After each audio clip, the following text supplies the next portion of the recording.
Ah, what a glorious day, and what a glorious song, a wonderful one, for which to start the top cut of the September 2021 Chalislime Monthly. I'm your host, Joseph Rothschild, aka MBT, and I am joined by co-commentator Sir Emanon. Sir Emanon, how are you doing today? What's going on, buddy? Oh, I'm sorry. Were you talking to me? I was feeling a little Gage is going invisible to there. shit. Shut up! I'm doing great. Ready to go ahead and commentate some great matches. Hopefully, we'll get to see some buzz action because the beach. It's doing. I think we might. B Trooper is doing things, but the real story of this tournament has been all the meta decks are not doing anything. They're doing nothing. The top 16 is out of this world. We've got 3 tri-brigade. That isn't really a fair take on what has actually happened, because one of those tri-brigades is Generator. One of those tri-brigades is Melfi. Only one of those 3 is a normal tri-brigade deck, and it's what we'll be watching in the top 16. We've got 2 Phantom Knights, 2 at Imposter, a Prankid, a Drytron, an Eldritch, a Gren Maju, an undefeated 8-0 B Trooper, an Amazement, a True Draco, a Mech Knight, and an ABC deck. So, you know, just normal stuff mostly. Yeah, all par for the course. Really, what this goes to show is that the newest ban was really just monumentally shook up the format. Oh yeah, of course. It did a fantastic job. Yeah, for sure. You know. And of course, as is tradition, we got the Mech Knight Monthly. We do have the Mech Knight Monthly. I almost felt like watching the Mech Knight Monthly player, but I was like, they'll just be in finals, so who cares? Yeah, but of course. Big surprise, you know. Chat has been pretty vocal about what they want to see, and I can't fault them for it. They want to see the bees, and I want to see the bees. Let's go! The bees are so cool. I'm so excited for this deck. It's X69420, no stranger to top cuts, both at the CSM level and at your tournament, I think, as well. They have done a couple of things. They famously engineered the terrible Buzzsaw Shark Paleo list. Now they are playing something a little more competent, in quotes, with B Trooper. And you might think, oh, this deck only beats monster decks. How is it going to possibly beat a trap deck? We watched on camera this individual clap the True Draco player, who is also in Top Cut. So we'll see. You'll love to see it. This deck really is the bee's knees. Shut up. Shut the fuck up. I'm sorry. Oh my god. Right. So I guess let's just head in and let them know that we're ready, and I guess we will fire off the prediction as well. Chat, who do you think is going to win? Is it going to be blech, tri-brigade, yuck, or is it going to be B Trooper? This is really a moral question more than anything. What are your values? Do you value yeah sticking to your principles, or do you value just maximizing your profits? It's truly the capitalist exploitation of our time. Are you going to vote for the terrible deck that cannot possibly win, despite the fact that doing so is very, very funny? I mean, I think I have an inclination as far as how chat's gonna vote. All right, so we are in, and just waiting for him to get ready here. Oh, asking about you and this individual who it says is in the top 16. They should not be. I do not think they are on this top 16. This will help you out, and to anyone watching along live as well, challenge.com/CSM September 2021 Top Cut is where you want to be in order to check who's doing what where, and I have just sent it out for you. B Trooper has won the die roll. That's crazy. The B's winning the die roll. That's pretty good. So pin the bullseye, of course, extremely important. What separates the good B players from the bad B players is if they remember to activate the effect to pin the bullseye, and they did. So good B player noted.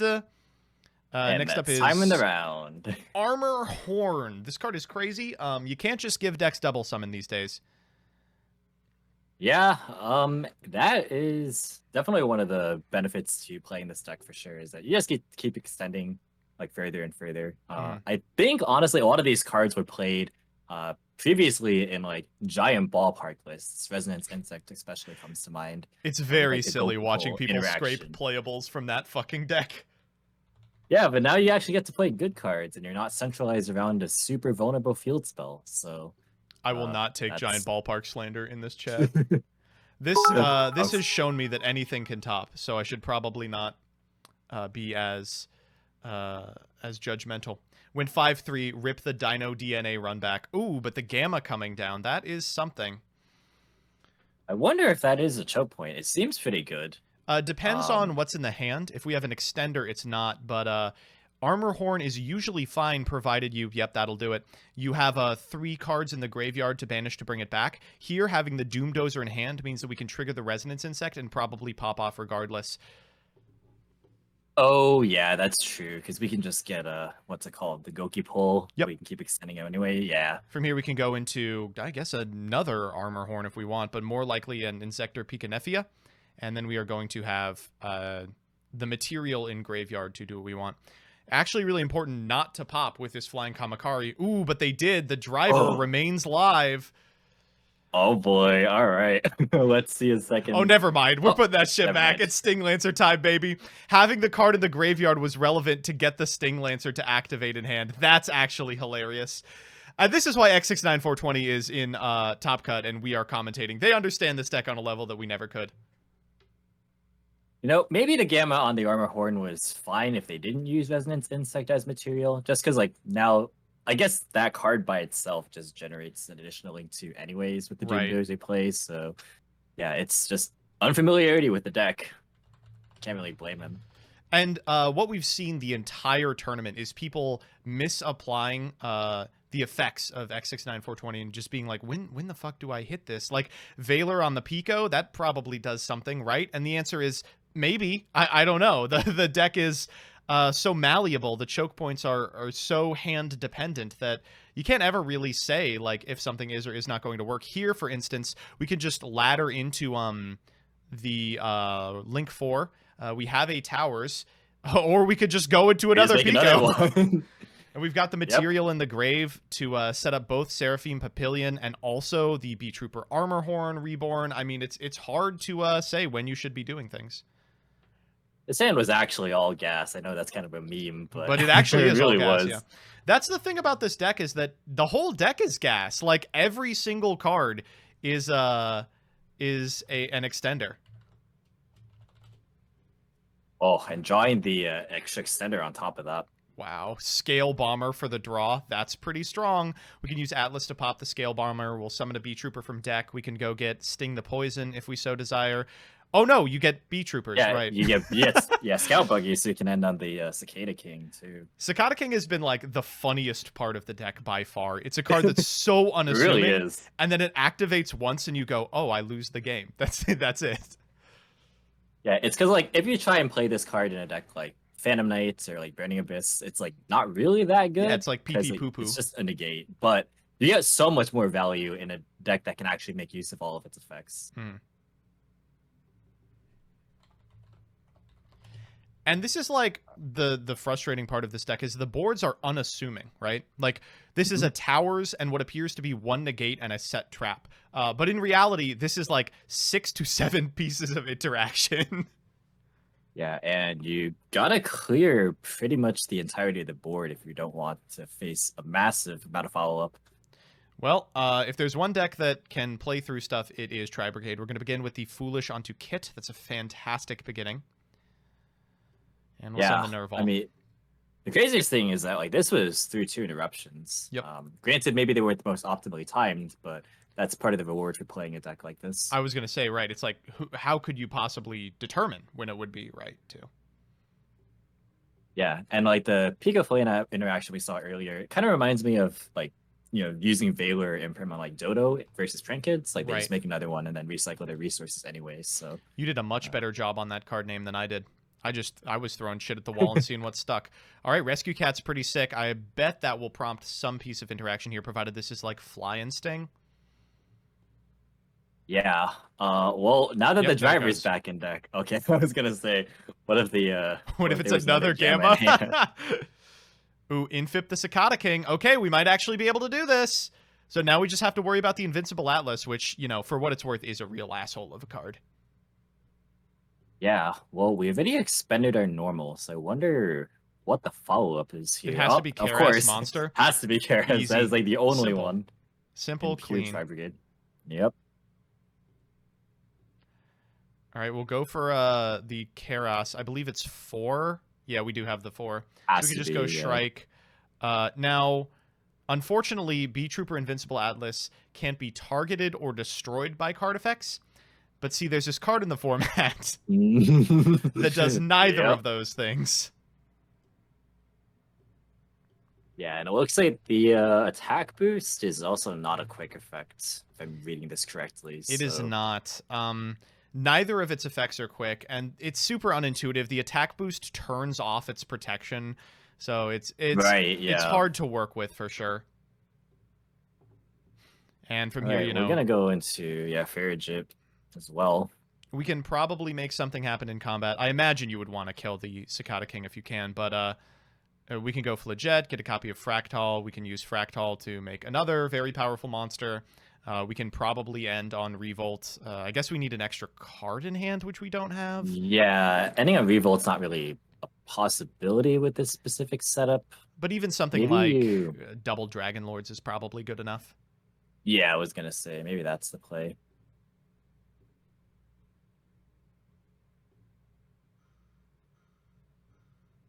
Hopefully there's a plan to actually clear the Cicada King, because getting rid of the 3K body might have mattered. But we'll see. What's the attack on Rugal? It's 23, right? 23, I think, yeah. Was that an activation for 3 there?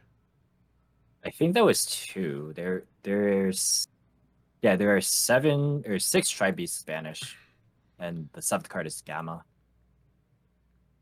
So I imagine it would be, are they going for Bear Broom? That seems pretty sussy. Yeah, going for double Dragon Lords. You can bounce the Cicada King here, which is fine, but I mean, then you're just like sitting, clean. right? Like, there's so many draws in this deck that are just amazingly live, like the B Trooper, Sting the Poison. I mean, you just have so many ways to extend from here, even if you double Dragon Lords, and if you that's funny. If you force out your opponent's double Dragon Lords, then they have nothing, right? They just have the Flaget on their side of the field. Yeah, Apo for 2 is pretty weak, and I mean, we could normal summon a fucking shiny Black Sea Squatter and get over this bad boy. It seemed very... I don't know if it was suboptimal. It might just be unfamiliarity with the deck, but like, they are really in a tough spot. Any reasonably sized insect just straight up wins X69420 the game, and they have a stacked graveyard. You can go for Armor Horn here if you can get the Appaloosa off the field and just pop all the way off. You can recycle Fly and Sting very easily. I think we have a Sting Lancer in rotation. We do not. Okay, well, that's something at least. Yeah, that one was shuffled back, I'm pretty sure. Yeah. But ooh, yeah. I don't know. Both players kind of on top deck mode right now. And obviously, like, top deck mode probably favors tri-brigade. Like, any tri-type just unlocks the entire deck, of course. But this is a super critical turn, you know. If X69420 found a starter, it might just be over.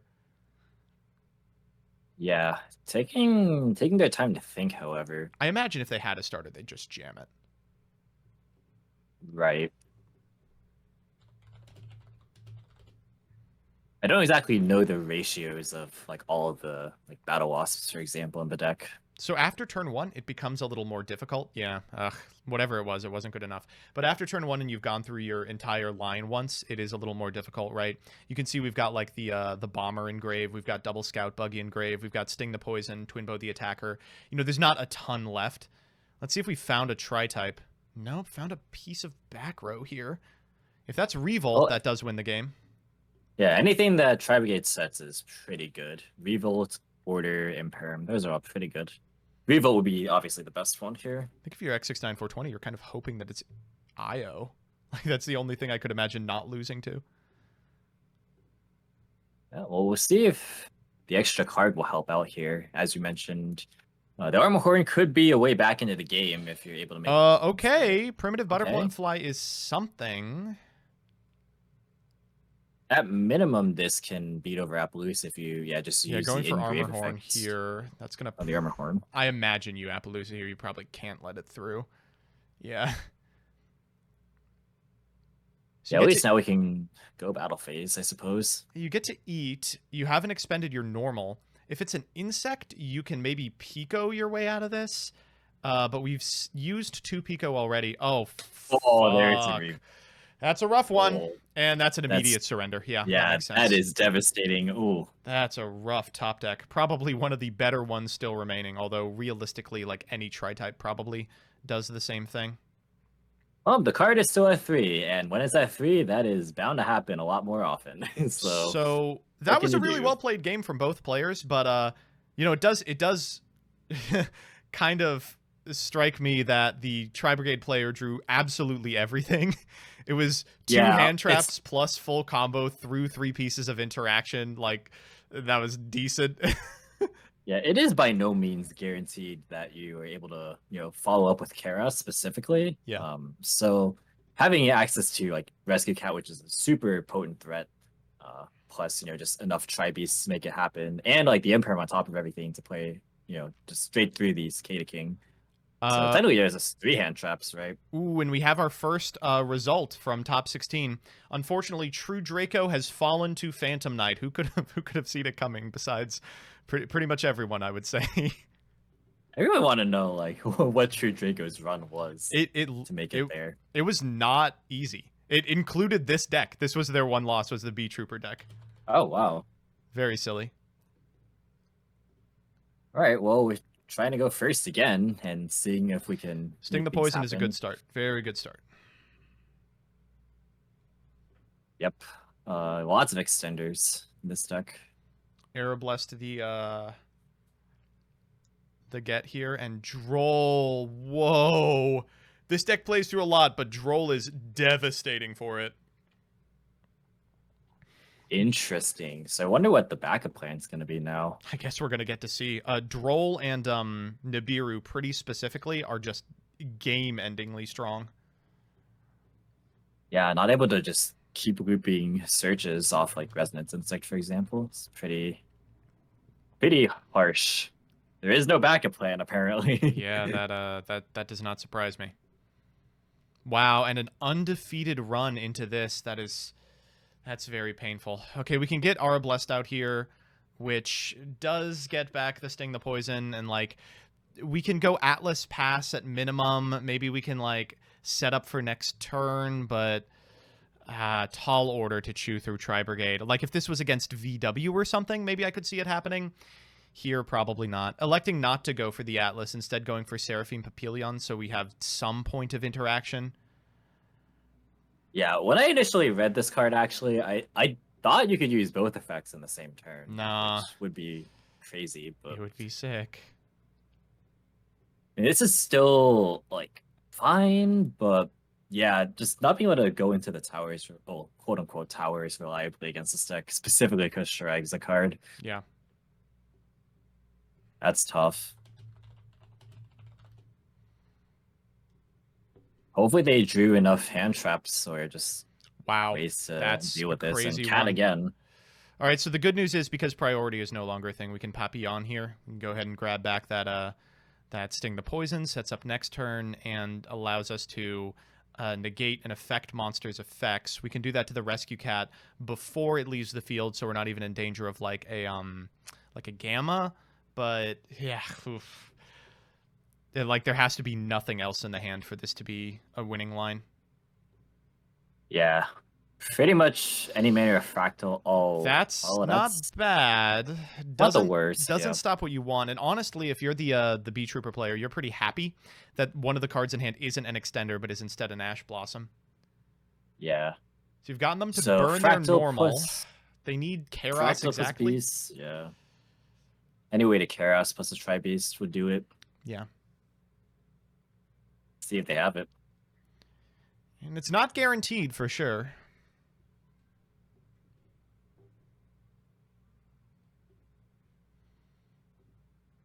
I'm wondering if this list is still playing like Desires, for example. The tri-brigade list? Yeah, the tri-brigade list. I imagine that's the payoff for like pure, right? Yeah. Oh, they're thinking about it. I feel like if they had the Keros, they'd just jam it. Or the Fractal, rather. Yeah, it's pretty much either you have the answer or you don't have it. I mean, if you have the answer and are worried about a hand trap, I mean, you just got to try your best to break through the board. Otherwise, your opponent is going to be able to just set up again next turn. Right. Going for the rescue cat here. That's funny. So you're going to just get it off the board. Could be good for Gamma. And maybe a little bit telegraphed there, but it would have had to be the draw for turn because you had a couple of really good places to fire it last turn. I imagine you wouldn't put them on the Ash Blossom in hand, kind of rotting because of the Droll and Lockbird, maybe. So I don't know. Depends on what you want to play around, I suppose. Here's Goki Pole. I mean, pretty commanding position anyway for the insect player. Even if that set card is Revolt, we've only got one tri-type engrave. Pico here. Ooh, Pico's so sick. So I wonder if we're just going to fish for the Gamma. Also, we could just chain block here if we want to. Right. Which is fine. Goki Pole is just Pitching such an Meister amazing card.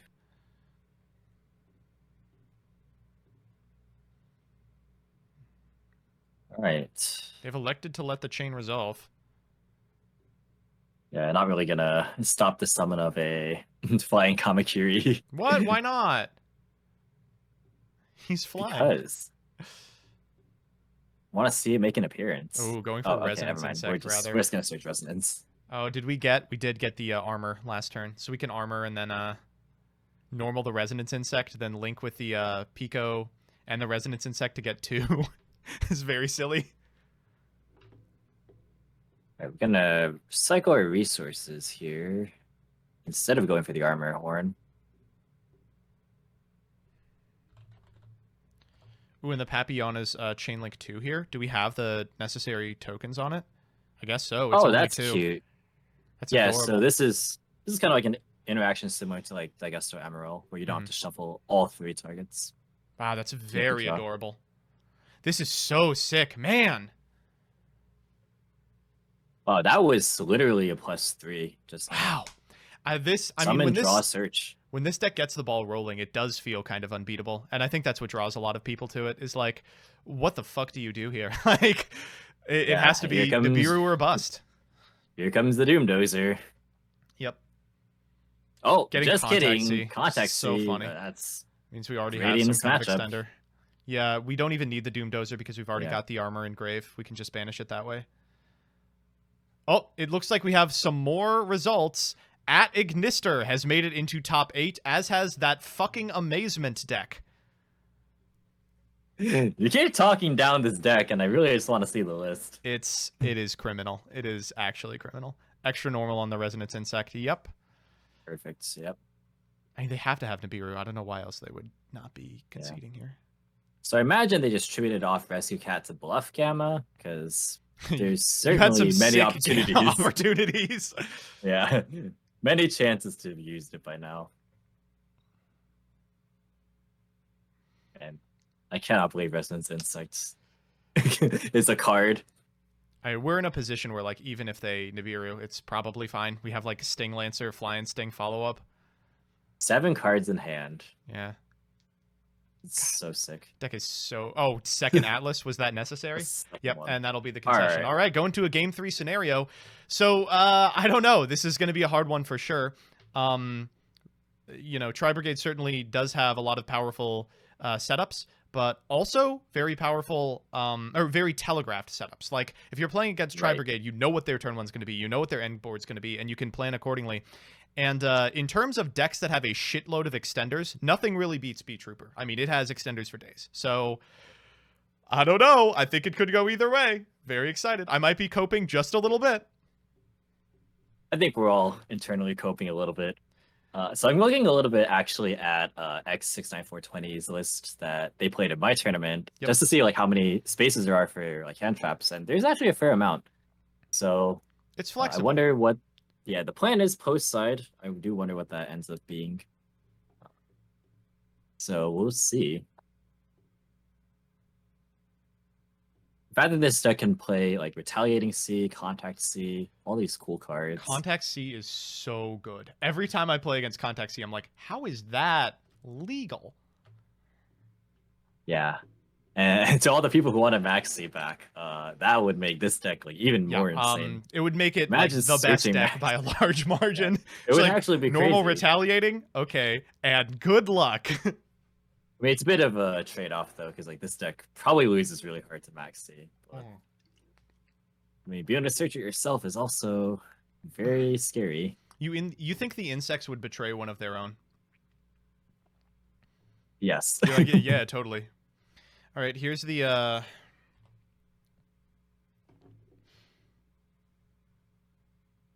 yeah, here's Prosperity. And yeah, I do believe Beach For Trooper is 3. TCG exclusive. That is rough. When you see a prosperity for 3, you're like, oh, all right, so you already have it. Cool. Yep. All right, down comes the Foolish, and we're just gonna get off to the races. Yep. Okay, Nerval here. Gonna fire that. Ooh, and the Meister coming down. That's pretty killer. We saw that last Not game bad. just as a pitch. Yep.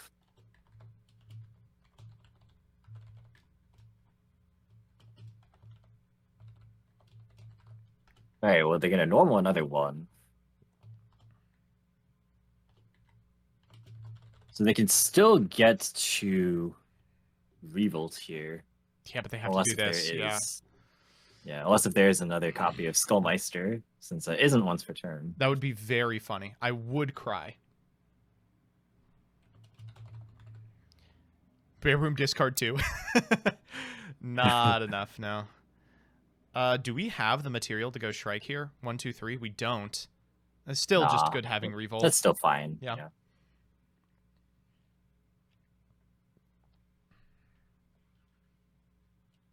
All right, this is about the most boring setup possible, but effective. Drytron made top 8. Good stuff. All right. I always. Wow, we gotta pull for the funny Toy decks. Twister. Let's go. I'm happy that Shrug topped. I think Shrug had maybe the worst bracket of anyone. All right, that's a sick start. Great starter. Very good starter. Scale Bomber, CL2. Wow, chain blocks even. Depending on how Seagok works. Depending on the settings that you turned on. You know, we did mandate that we use TCG settings for anyone at home.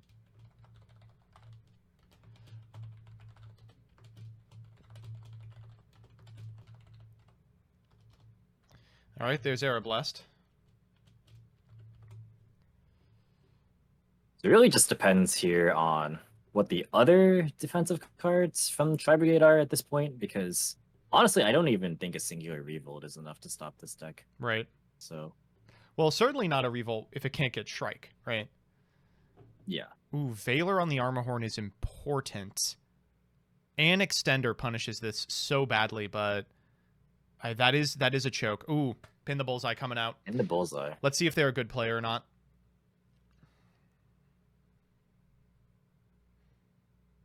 They didn't chain the Valor to the... Oh, that is so painful. I mean, but this is such a fantastic board against tri-brigade because you know you can threaten battle, make them go for Revolt, and then you will always have like triple tack available. Yeah, it's like always live in this matchup. Yeah. I think they used Valor preemptively on the Armor Horn. If Did I'm they not not mistaken. activate the effect here? Because if so, that's a huge problem. I don't think they did. So they can just go into another one if that's the case. Not sure if I caught that correctly though. Yeah.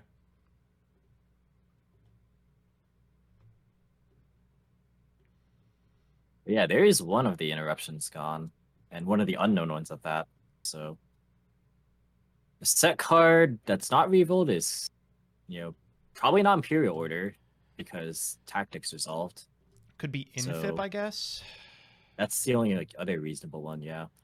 Oh, we're just gonna go fishing with Phoenix. Oh, do we have it already? Do we have like the extender provided that it resolves? Oh, what if you pitch Resonance Insect and then banish it off Armor Horn? Oh, damn, that'd be crazy. It's a solemn, says X69420. Says, I'm 100% sure it's a solemn. Oh, pitching Lightning Storm. In Oh, FIP. no, it's the Imperm, It yeah. was the Imperm. Yep.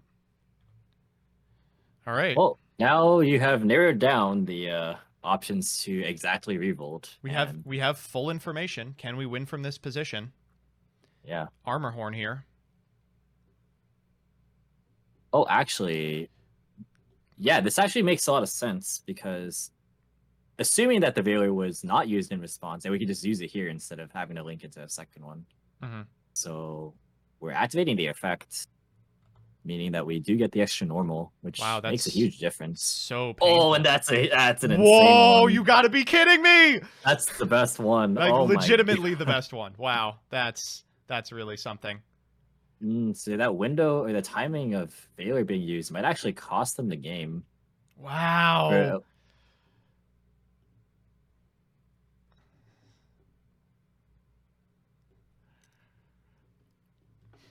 Ooh, that hurts. That's really painful for sure. That is really, really painful. Okay, so you arrows can... are arrows are wonky. And you kind of want to... Now, the Lugal was summoned correctly, right? So you're in a position where you don't want to go to the battle phase and pop the Lugal while the Revolt is still live, because then they can go into Shrike using the Rugal, right? But... and you've got to have a way to shuffle it back. Are we insect locked yet? I think we are. Yeah, we are. Yeah, we are. I think we are. Oh, we're insect lock as long as Armor Horn is on field. So if we can go into a Pico, we're fine, but I don't know how we can do that. We'll go into a Papillon here. Yeah, that clears things up a little. Yeah, I don't think anything locks, like, as part of its effect, but all of the B Troopers have the lock as part of their card text. Okay, see, so now we're no longer insect locked. I think the only one that locks you is Twin Bow, right? Twin Bow, for at least locking you from the extra. Pretty sure Twin Bow. Oh, we could just hover. He's not locked. All right, so here comes Resonance Insect. We got there. The Battle Wasps lock, don't they? Some of them do. Twin Bow, apparently. Both Adignisters have advanced. Ooh, wow. That's incredible. Yeah, there just hasn't been a great window to use the Revolt here either, because, you know, Pico is on Summon. This is definitely hard for X69420, though, too. Yeah. It is hard, because, like, you're not able to, like, end on the Cicada King either, in case this game goes late. Wow, yeah. I still want to go Axis Code. Was kind of expecting something like this, but, like... yeah, that's fine. I mean, you know your opponent isn't going to be able to go into Shrike. We can trigger the Resonance Insect here and get, like, a Doom Dozer, and then, like, maybe extend a little farther. Melfi Tri cleared as well. Yo, let's go. Oh, this is hard for sure. Okay, we can access code. He can't Omen. There's not the material. Right. The Bear Room was cheated out, so we have 3 monsters we can link summon with. And I think here Herb is like, do I fire it preemptively? We're going to Rugal here. Okay. And then Chain Revolt. That'll chain Sting. Yo! Oh, that can just get the Nerval out of there. Shuffle the Nerval. Enjoy your Revolt for 2. Revolt for 2, yeah. That's crazy. Oh, that's... Yeah, I think that's actually the end of the game. That's probably it, yeah. 53-24. That's 27. We're 100 off lethal. We're going to get there with Sting the Poison next turn. Let's go. Yeah, we do have 2 attributes for Axis as well. And Lugal does not target, so if you chain it this way, you can bring back the Nerval you just sent for the Revolt, which is very funny. Yep. Triggering Sting Lancer here, triggering Kit here, sending Nerval effect. Do we have 3 links in Grave? I don't think we do. We have 1, 2... I don't have time, says X69420. Oh, that's miserable. Did he grab Dozer? He did, yeah. Oh, please don't Well, lose to time. at minimum, we cleared the board. Yeah. That's like something. We might just be going for Dozer and like just going to combat. Going for insect here. Yeah. We can go for all Oh, pain. and that's gonna do it. Pain. Oh my Pain. god. That's Oh, so painful. That was game because they could have sent Gokipole to pop, right? And then Oh, but he took attack for too game. long sitting in the tank on that open board state. Oh, I mean, no. it's tough because like if you let tri-brigade get back to that next turn anyway, they do win, yeah. Good, right? So wow, that is tough. actual agony.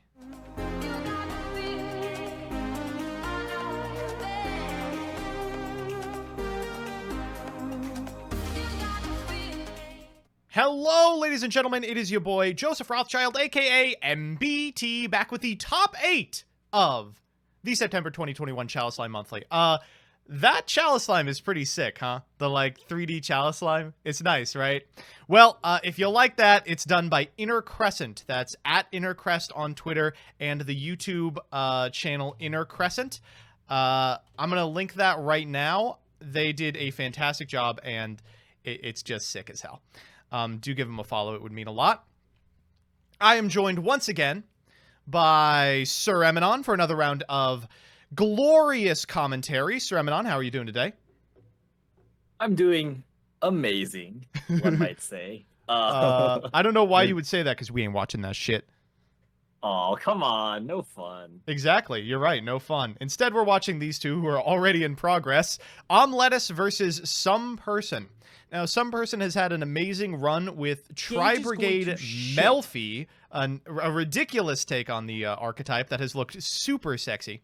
And Lettuce is one of the two people who have been taking the top 8 by storm with @Imposter. This deck is so sussy. It's extremely good.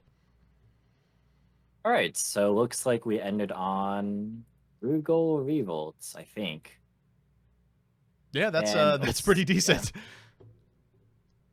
Yeah. We also saw presumably Ash on the Obedience School, which that is a power card that is just begging to be abused. Oh, Rin, thank you for the 5. Hey, chat, sorry I wasn't able to go to top 16 with Prankin today. Someone else did. Anyway, I won my Digimon TCG tournament and got $650. Maybe we're in the wrong, we're playing the wrong game over here. Nah. Come on. Yeah, exactly. Digimon's playing the cool. esteemed Chalislime Monthly with great quality decks. Exactly. Such as Amazement and ABC. Yeah. Speaking of, in our top 8, we've got X69420, who, oh, by the way, I forgot to say this at the start of the match. His opponent, after the heartbreaking loss in time that you just witnessed, his opponent gave him the match and said, okay, it was lethal. I'm not going to fuck around with the Edo Pro timer. You can have it. Unbelievable shouts out to Herb VIJKL, a sportsmanship that I absolutely would not have shown. They're playing Drytron. AJBYGO on Amazement is playing MGMFA on Prankid. This match you're seeing Some Person on Melfi Tri-Brigade versus Adignister, and Battlestorm on Adignister is playing Phantom Knight in the other match. So we've got 4 matches, none of which are mirrors, and I think only one double deck in Adignister of all things. Yeah, I mean, I guess you could count the Tri-Brigade list. Oh wait, no, I forgot the Tri-Brigade. They got domed, yeah. Clear, so yeah, there we go. WC King Magic Ruler, thank you for the 500. Crossout Designator is legal for this tournament, in case you are just now tuning in, and it's been really good. It's been really good. Yeah, it has so far facilitated an entire full combo from Adignister, and that is terrifying. Yep. So I think we have the amount of material to make a Shrike, but the question is just like when. This deck is all extenders, so. Right. I didn't catch if they have Idol Reborn in their hand yet. I don't think they searched it, but that could be a way to play out of the Revolt. All right, this is a lot of monsters. God, we don't even have to Go into the rival Cyber's Agnister. Whoa, activating the effect of Hiyari? I've literally never seen this activated. Oh, okay. It's it's part of the Gachiri combo, right? Yeah. There we go.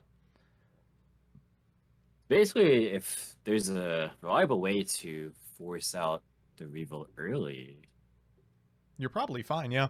Yeah. Oh, there's one. Well, we can just do that. There's one right there, huh? Waited a little too long on that revolt, did ya? Forgot this card existed, huh? I will admit, I have let Linger Revolt hit the field. Some person says, I should have seen this guy. Every time this happens when you're playing a trap deck, you just feel so stupid about it. It's like, it's played in every list. It's like the most obvious thing. Yeah. But yeah, now access code is free and clear to do its thing alongside update jammer. So, yikes. So we can activate Revolt here, chaining Lingaribo, chaining Nerval, I guess. And now we're just hop, skip, and an access code away. Adagnister has shown just how absolutely stellar the rival Cyber's Adagnister is at preventing an opponent from OTKing. But moreover, it has really shown how absolutely unfair access code tagged with update jammer is. It's just unreal. Yeah, that combo honestly by itself is just crazy. Like, this deck basically plays to funnel into that combo, right? When you go second. Hey, this is a fun piece of interaction I didn't know. Did you know that update jammer isn't once per turn? It's not a hard once per turn on the second effect. I just thought it was. Crazy. You can just use it to chain block everything if you want. And that's what we're doing here, like it matters. We'll use access code talker here as chainlink 2, so you can't respond like you would have anything to respond with anyway. And then we'll blow up the entire board. Access code is going to lose, 300 attack, and then we will walk in for lethal. Yeah, and I really, really hope that this card gets reprinted soon. Access code, that is. It's crazy that it missed the tins, but what can you do? It's going to be in Gold Series Eldorado Copium. Oh, looks like he forgot something, though. That access code talker can't destroy the Almiraged monster. Unfortunately, I think it's still game. Exactly, actually. Oh my god, that's so stupid. God dang it. I was so excited. It is, in fact, still game. Yeah. Not even going to bother using the grave effect. It's just very funny. All right, and let's go to game 2.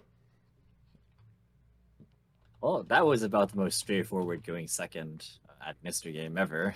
Yeah, this is the thing with Adagnister. You want to force them to go first, but, like, they're so good going first. So you want to force them to go second, but, like, they're so good going second.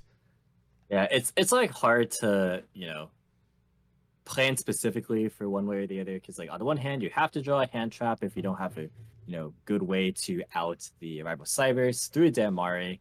But on the other hand, you really got to put up a big enough defense going first through presumably hand traps of Adagnister's own. So, and if you're tri-brigade, you are like uniquely fucked just because of the existence of Lingaribo. It's just such a fucking house against you.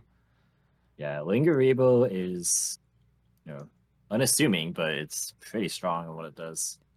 That's pretty strong too. Rescue Cat open. Never mind, it actually sucks. We're in 2011, and we're gonna effect Valor the Rescue Cat. Jeez. Damn, this was a fun match, huh? Oh, yeah. Puppy and end step. Puppy and end step. Let's go. Jesus. How's our Mech Knight player doing? They are dead. They lost. It wouldn't be a tri-brigade player though if they didn't draw the Think that I'm invisible. And that's actually really good against this deck, by the way. Yeah, we could see the rare and powerful double pass. So we need like an Achichi to out the fucking Melfi. I cannot beat this card, says That is true. That is correct. Yep. You don't have a field spell, and you don't have 3 searchers, or your reborn, or sign up mining. Can we get a nice IO in chat? Certainly we should be able to manage a nice IO in chat. Nice IO, indeed. God, we could even fucking tag it to Kalimtosa. Kalimtosa. Why are they on? I didn't see they were on Kalimtosa, but nope, here it is. Pop the Picari, and, a nice Rescue Cat. We'll try again next turn. And Lettuce surrenders! We're going to game 3! Epic game. Nice IO. Nice IO, man.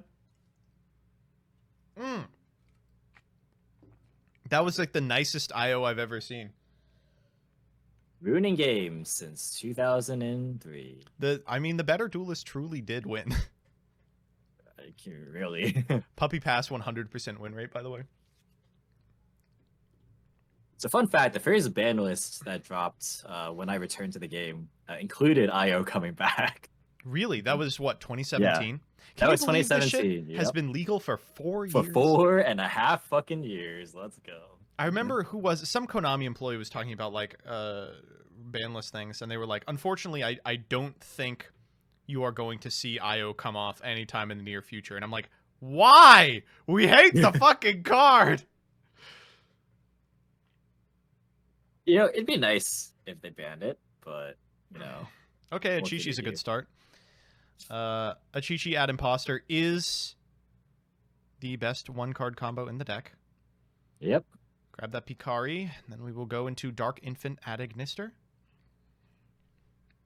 All right, what hand traps did you draw? Some person? All right, let's see it. Some person. I saw at Ignister vent. So this is the rough part about at Ignister is sometimes they fucking open crossout designator. I was going to say you can never really be sure that you should be ashing the Dark Infant because they are on 3 of the goddamn field spell. But, you know, clearly this would have been a good one, but for the card that we're all going to enjoy for the next format. Ugh, man, this card is just crazy. We haven't seen it in a mirror yet, thank God. Yeah. I think Crossout Designator really shines in like the quote unquote like mid-rangey decks, the ones that can play a lot of like hand traps and defense. I was like gonna if you're say, playing a full combo deck, sometimes it's hard to accommodate like everything, or you have to play just like one of Nibiru, one of Imperm. But if you're playing a deck like this, you can just play all the hand traps you want natively and still just jam Crossout Designator and be totally fine. I was going to say the decks that probably appreciate Crossout Designator the most are this one. Like, this is such a good deck for Crossout. And, like Beat Trooper. Like, decks that have just a 6 spread and enough extenders to beat, like, generic hand traps, but lose to, like, super conditional one-ofs like Droll or Nibiru or something. This one doesn't lose to those, but it does have a really telegraphed choke point. So being able to cross out through it just means that, oh, well, sometimes I actually do win the game. Yeah. It's nice to increase the percentage of games that you just auto-win for free. Cool. That has been a proven strategy when it comes to this game. Yeah, Mega Combi for the win is absolutely correct. Sword Soul, for instance, is a deck that has massively helped because of the existence of a token collector. Yeah, that card is such a problem for that deck. I loved being pilled on. You can use the spell to decrease one of the token's levels by 3 and go into Cyberse Quantum to token collector your opponent in the mirror. Oh, yeah. Like Riser send it, yeah. It's very silly. Okay, Dark Templar added Suster. This is kind of weird going for it now. I thought usually you went Dark Infant to move itself over so you get 3, but we must not need to, or we might be playing around Nibiru a little bit. Well, that is definitely quite good. I wonder if the crossout was necessary on the Ash, or if it was there just used as a luxury. Sometimes it's hard to, anticipate multiple hand traps. Well, we'll have to see what these set cards are. Ooh, that's a fucking good one. A pointer. Pretty good. Let's see what the hand looks like. Oh my god. Well, Jesus Christ, it's everything. I will take Fractar here. Is it a second a pointer? Because if not, Well, I feel like taking the Fractal is pretty effective. Are we puppy passing again? Yeah, because, this really is all you can do, right? Ooh, Idle Reborn at end step is something. And get Doyon here. Yeah, let's go! Puppy effect. Doyon effect. Yeah, it's being to loop back everything, get back a Chi-Chi. Now, the problem is, like, could die from any position here. We saw in some of Om's Swiss games that a pointer board is super sick, but also potentially does get them into hot water on the crackback. And we're still in end phase. Oh, wow. That's so awesome. All right, Yeah, so so all that we was have to worry about that's is the pretty decent. Melfies, but Or are we really just gonna go to battle phase? I don't think that's very good. I feel like you have a line to just OTK, but if you really don't want to play against Kalantosa, fair enough. It's like Kalamtosa Hopbeard. Are you that scared of it? No, we're just gonna No, go for it. okay. We're gonna actually try and And at this life total, you can't give your opponent another turn. Like, they can just walk over one of your small guys if you don't end on only the Arrival Cybers, and it can really fuck you up. yeah. Although I think the most common way to mitigate that is the grave effect of a Chi-Chi, right? Yeah. As we saw in one of the matches. So Ida Reborn coming down, that's quite strong. Wow, that's a good one. All right, I Picari mean, it was here added back, so not a surprise. for when I first met you. Now, you don't necessarily have to lose the game to when I first met you. You can normal summon the monster you search. Indeed, yeah. Okay, Splash. Draw 3 incoming. I do not think that they are playing the draw 3. That card is just I think it's the a bait. biggest rush of of euphorium, right? It feels so good. The card does say draw 3 on it, but I do think it's a bait. It's just it's just a rush, you know. Some person thinking here, like, do I start firing off puppies? Like, it's so hard to say no to firing off a puppy into this. Like, Splash Mage is such a high impact card. We're going to go Caddy and Puppy. So Caddy's going to return a hand and then add Hopbeard, right? Yeah. And then Puppy's going to tag out for Kalamtosa. So we can Kalamtosa pop Splash Mage, Hopbeard into Herald. Yeah, I'm trying to think of like other 4s that are worth going into. Not really a better one. Yeah. And we're just doing that Cupid now. Pitch, though, coming out in Various of Destiny. That card's really cool. I like that card a lot. Which? Cupid Pitch, the new level 4 Synchro Tuner. It's like a fairy or something? Yeah, so that one basically, on summon, it modulates its level by increasing or decreasing it by the level of the tuner used for its Synchro Summon. And then if it is used as Synchro Material, you get to add any monster that's level 8 or lower with 600 defense. So there's like really cool combos where you can end on Savage, Baroness, and Herald with just Halka Fibrax. Or there's like been some weird combo theory with Virtual World where you can go through the Halka Fibrax line and then use the Cupid Pitch to search for Virtual World Lulu because it's 600 defense. Wait, that's sick. Yeah, and you can also go like into a Shenshen because you just have a bunch of 3s on the board. Right. So you have Shenshen Lulu just immediately. People are using Side Reflector because it's summonable off of E-Tilly. So there's like a lot of cool stuff. That is kind of Anyways, sick. though, Adagnister it's still going. Yeah, it's going. I don't know how much longer it can go. We get transcode here. We can like clear the board in main phase 2, but like we know at end step they're gonna go Puppy Caddy. We know that they have Fractal Keros in hand. So like the hand is all gas. We have complete knowledge of every card on field and every card in hand, but I struggle to think how we're gonna win the game from this position. I like how they made their Nibiru token unaffected. Hell yeah, let's go. Nib token winning the game. And the Herald really did what it was supposed to here. A 3,000 Arrival Cybers, sure. The Herald token did what it was supposed to, or the Herald of the Arclight did what it was supposed to in blanking the battle phase for Lettuce. Oh, gosh. But there's no way dicey. It's another one. No, it's not. I was like another appointer. Okay, Fractal here. After resolving is definitely very strong.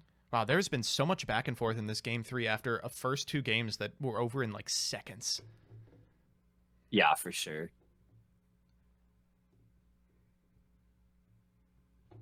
Do we have Damari access? I wasn't paying attention. I believe it is in there. I'd have to check if it would let me.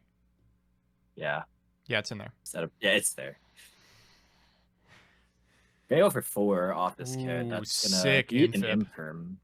Very sick good. Infib. Because those mostly, I mean, there's a tri-brigade in there, but like we only have 1 more remaining, so we'd have to go like Special to Keros, pitching one of the Melfies. Yeah, which is what we're doing. That's these two to the grave for... Yeah, we can go for a 2 here. You can go for like Farigid or something. It's like fine. Yeah, and some person says a little bit of a think here. There's only one unknown for us. All right, we are going for Keros for 2. We're going to Danmari the Keros. Ooh, interesting. Okay. That's super early, but I do like it. We can go into Farigid here. You can overlay, yeah. Ooh, for Sondayu. Oh, that's so sick. Yo, the token wait, is... that's crazy. We get to eat the fucking Arrival Cyberse, walk over the token, and then make Zeus main phase 2. Yeah. Yo! Nice. Nice. All right, this is extremely poggers. We do not have Wind Pegasus and Grave now. Oh, that's definitely relevant, yeah. Wow, that's huge. That's so big. I guess technically we could go Farigid here, but I think we're happy just sitting on like the Melfies, right? Mm-hmm. Your Nibiru token, my Nibiru token. I love that it has like a this is a little guy. All right, so now we have to think. Like, you need Lettuce to commit to something, so you can fire Puppy. Is so low, too. Go into battle phase, says, okay, yeah, Zeus now or lose it. What if you do just let Zeus go? I think you do. Like, you don't blow up this board. You know they have the second island. Like, you're not getting anything for it. They don't play multiple Kalantosa, do they? I can't imagine, no. I'm shocked they're even on the fucking Hop-Eared and Caddy. It's a Melfi deck. It's not a tri-brigade deck. Apparently. Come on now. Picari's a sick-ass normal, dude. It's a pretty good one. Yep. Ooh, but Ash was the unknown! Yo! Does that do it? Well, I think they added back off of Doyon the Idol Reborn last turn, and then they used it, so I don't know if they have any more extension. Chat seems to think that this person is on 2 Kalantosa. I will look it up, but I'm not going to tell anyone, because it's going to be fucking game determinative. It definitely matters. Lingaribo pass? Jeez, that's miserable. Ugh. Yeah. Oh, wow, it actually is. So you're going to have to a Chi-Chi to make sure that you don't die to this big Nib token. Or not Nib token, the Raccoon Sondayu. Functionally the Nibiru token. It's yeah, functionally the same thing. Going to Shrag. Yeah, that's it. That's probably just game, right? That's gotta be it, yeah. Attack. You can even like attack Puppy into the Lingaribo. It doesn't matter which one you attack with, because it's more than enough. We do get the Achichi for 1, but who cares? And wow, what a well-played game from some person. That was so good. Hello, everybody. I am back, Joseph Rothschild, a.k.a. MBT, with your top 4 match. Accompanied once again by the magnanimous Sir Emanon. Sir Emanon, how are you doing today? I'm a lot more tired and sleepy. I'm ready to go to bed. This top cut went from ABC and Mech Knight and B Trooper, and now we've just devolved into the format that we've had for the past like 4 months. Yeah. God, to think that going in the second most represented deck was Adagnister, and now we're literally going to watch Prank Kids versus Drytron. Well, you know, c'est la vie. For what it's worth, these 2 individuals are, at minimum, playing some sussy shit.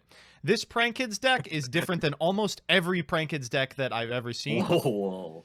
And Shrug is a Drytron player not playing Dragoon, which is something. Yeah, definitely. Ooh, also hard-drawing Ava. I loaded up the wrong room, and I saw a Doki Doki on the field, and I thought that was in the Prank Kid list. That's why I was, like, super confused there. All right, well, this is less exciting. All right, we're going to go for the Ava here off of the Orange Light, banishing the Orange Light, and we're going to grab a Diviner of the Herald for next turn. Oh, never mind, we have the triple tack. Okay. Why not Melfi PK? Because we already did both of those decks, and I don't want to have to follow them for 3 rounds in the VOD. Don't worry, I imagine this one will be over before that one. And now that I've said it, of course, it's not going to happen. Gonna be drawing 2 here. I wonder what extenders are trying to dig for. I mean, imagine most prank kids lists have to be What on the Poly now. fuck? There we go. All right, well, first piece of sussy baka cards. Fusion Recycling Plant pitching Thunder Dragon Fusion. Wait, that's cracked. Yo, that is legit. Honestly, I like Fusion Recycling Plant. Not Oh, gonna and of lie. course we have the material too. We can use the cat on board I if we mean, have to. Yeah, we just need one other prank. Yeah. Yep. Not too difficult. Oh my god. Wow. Get absolutely dumpstered. So what's great about this is that because the Meow Meow was used as fusion material, you can actually add it back during the end phase with the Fusion Recycling Plant. Really? So Whoa, that's yeah. sick. So it makes us so that basically Meow Meow never went to 1. Easy. This is ancient prank kid tech. Of course, if the Meow Meow's in the extra deck, then you actually have to tribute your Battle Butler, right? Does that matter at all? I imagine they don't give a shit. I mean, depends if you think you can win the game immediately versus, later on. All right, now we're just doing the combo doodle-doo here. Well, for what it's worth, because the Roxy's left the grave, I don't think it's treated as the same card anymore for Recycling Plant. If you want to use the end phase effect, you'd have to add back the Meow Meow at this point. Mm-hmm. Also, Fusion Recycling Plant can add back Poly from grave to hand too. It can. That's kind of noteworthy. So you really don't And have to feel play like we can really 3 take a of them. dub today. Yeah, and it also adds back the recycling effect is during either player's turn or end phase rather. So if you like, I guess Pandemonium during their turn, you can add stuff back. Yeah, I probably would. GGBHTG.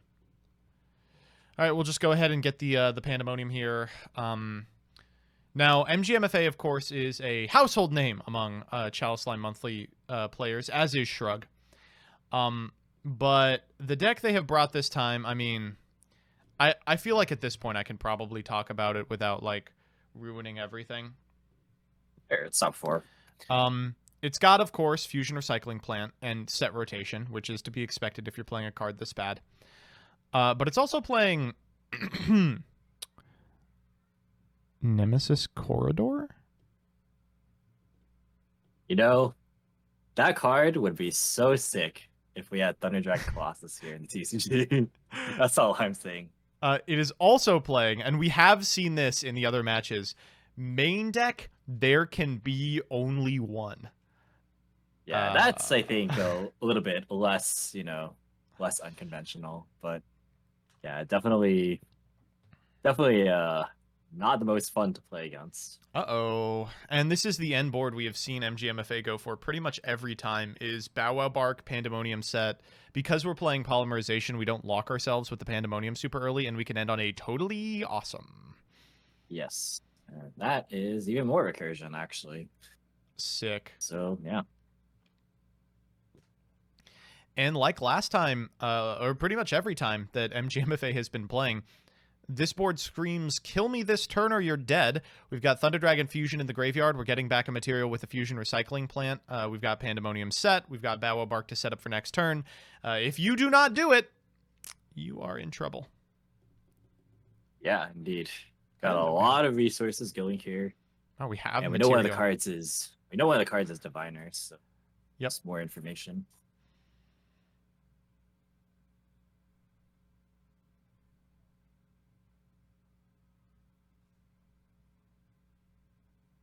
So let's see what Drytron has.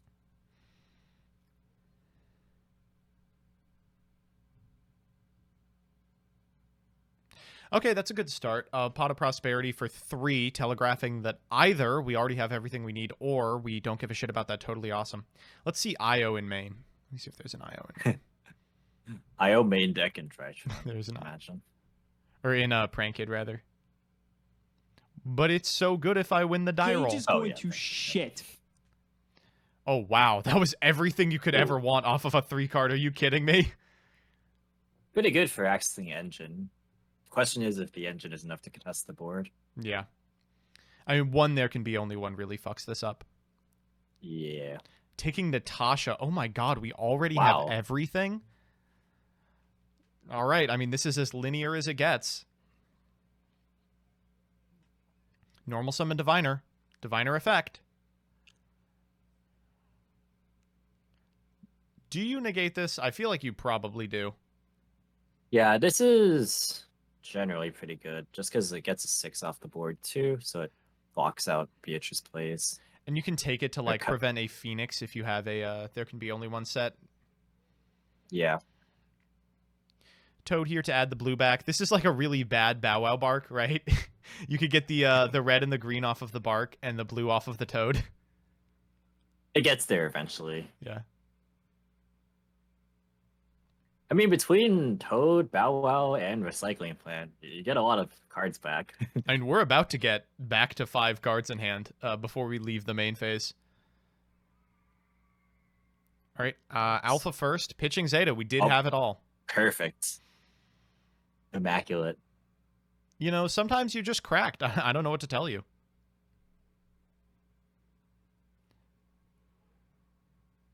So you gotta wonder if there's like more hand traps or if the sets are anything relevant. This is like cool, but actually also kind of a problem, right? You get Ben 10 here, but you've already used your normal. You can Zeta pitching the Ben 10, but that's a really sick Battle Butler.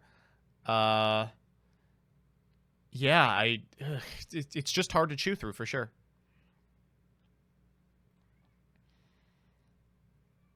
It's also awkward if they have there can be. Oh, okay. Which they do.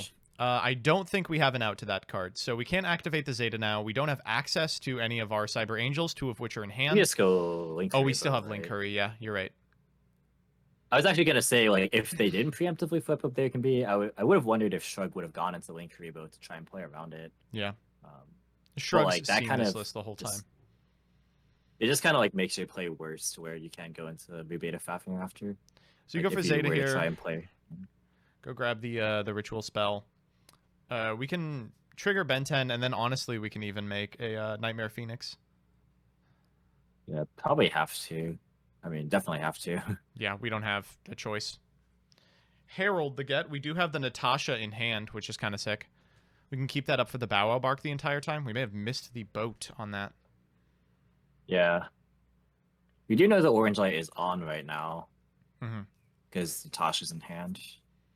This is kind of frustrating, though. Like, you want to go for Phoenix here, but if you do and you pitch a card, keeping the orange light live means that you're either discarding the ritual or you have another Drytron in hand. Like, it's not... You have to have exactly... The unknown has to be a Drytron for Phoenix to be, like, profitable here. And it looks like it's not, so we're just going to use Meteonis to cycle one out. I wonder, do you summon Natasha here and just try and start clearing the board? I would consider it. Like, it's pretty awkward against, like, a Bow Wow bark, right? Yeah. Yeah, we are going Natasha. If it's another fairy in hand, this is still fine. We can go to Phoenix from here. Yeah, here's the Bow Wow bark. All right, show me. Do we have 2 fairies? If we do, this might be the end of the game. Well, even if you were able to negate this, like, they can go Weather Washer. Then you don't have any cards. You don't have any cards for there can be only one to pitch for Phoenix anymore. And then like, what are you doing after that, right? So this just seems pretty bad, honestly. Yeah, this is not ideal. I mean, there's really no way to navigate this. All right, let's gain some life points. Oh, let's go.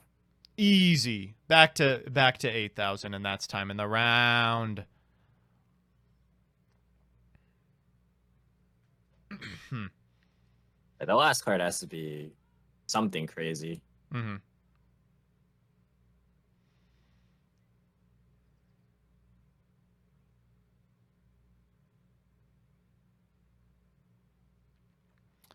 Oh, we're gonna try for it. Going. This is semifinals War Charizard.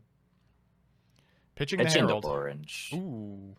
Wow, that's going for the presumably what is a Pandemonium, I'd imagine. Unless if they didn't go for it, I wasn't entirely paying attention last turn. I believe they did. This is a thinker, right? Because you Pandemonium here, you go to Battle Butler. That gives you Natasha plays. Yeah, maybe you and just go Washer. oh wow, no, we're going for it. Natasha is Yeah. all part of Resolution, so you can fire it from the graveyard, and there's never a good opportunity to Battle Butler. But even then, your opponent's going like mad plus off of this. Yeah, I mean, Natasha can only be activated once too. Because we don't have the Yataden in graveyard. We don't. Yeah. Just at Benson. So if we Natasha and they chain Battle Butler, then we lose, right? Yeah, that's just game over. We could Natasha for one of the others, take it, and then make access code, and then we lose to the Battle Butler. Yeah. There's no good time to activate it. Yeah, Here you going just for the Battle Butler here, you just chain it. yeah. See ya. And now they just have Natasha. I guess that's fine if the last card in hand's like a Gamma maybe, but then there can be one still. Oh, but we gain the 5, so actually it's really good. What if you just sat on Natasha and hope they can't out it like with its battle protection effect? Yeah, I think that's pretty unlikely. Wait, is that not once per turn? The recycling plant? This is just during end phase. No, the Natasha. Oh yeah, no, yeah, that's not. What the fuck? This card is just Battle Fader. Literally, none of its effects are once per turn. I've never seen its on-field effect. I've literally never seen it activated. It only came up for me when people like didn't know what the card did initially. Okay, now it's time to activate Diviner's effect. What if we have an Entis on flip summon? Yeah, we're just big surprise. We're just gonna go for it. Yeah. I really do wonder what that last card in hand is, but I guess we'll never know. Oh, did we start a prediction? Let me get this going. Oh my god. 84% of you think that Drytron is going to win. You all are really sleeping on Prank Kid. You know this deck is good, right? Yeah, Prank Kid definitely is still strong.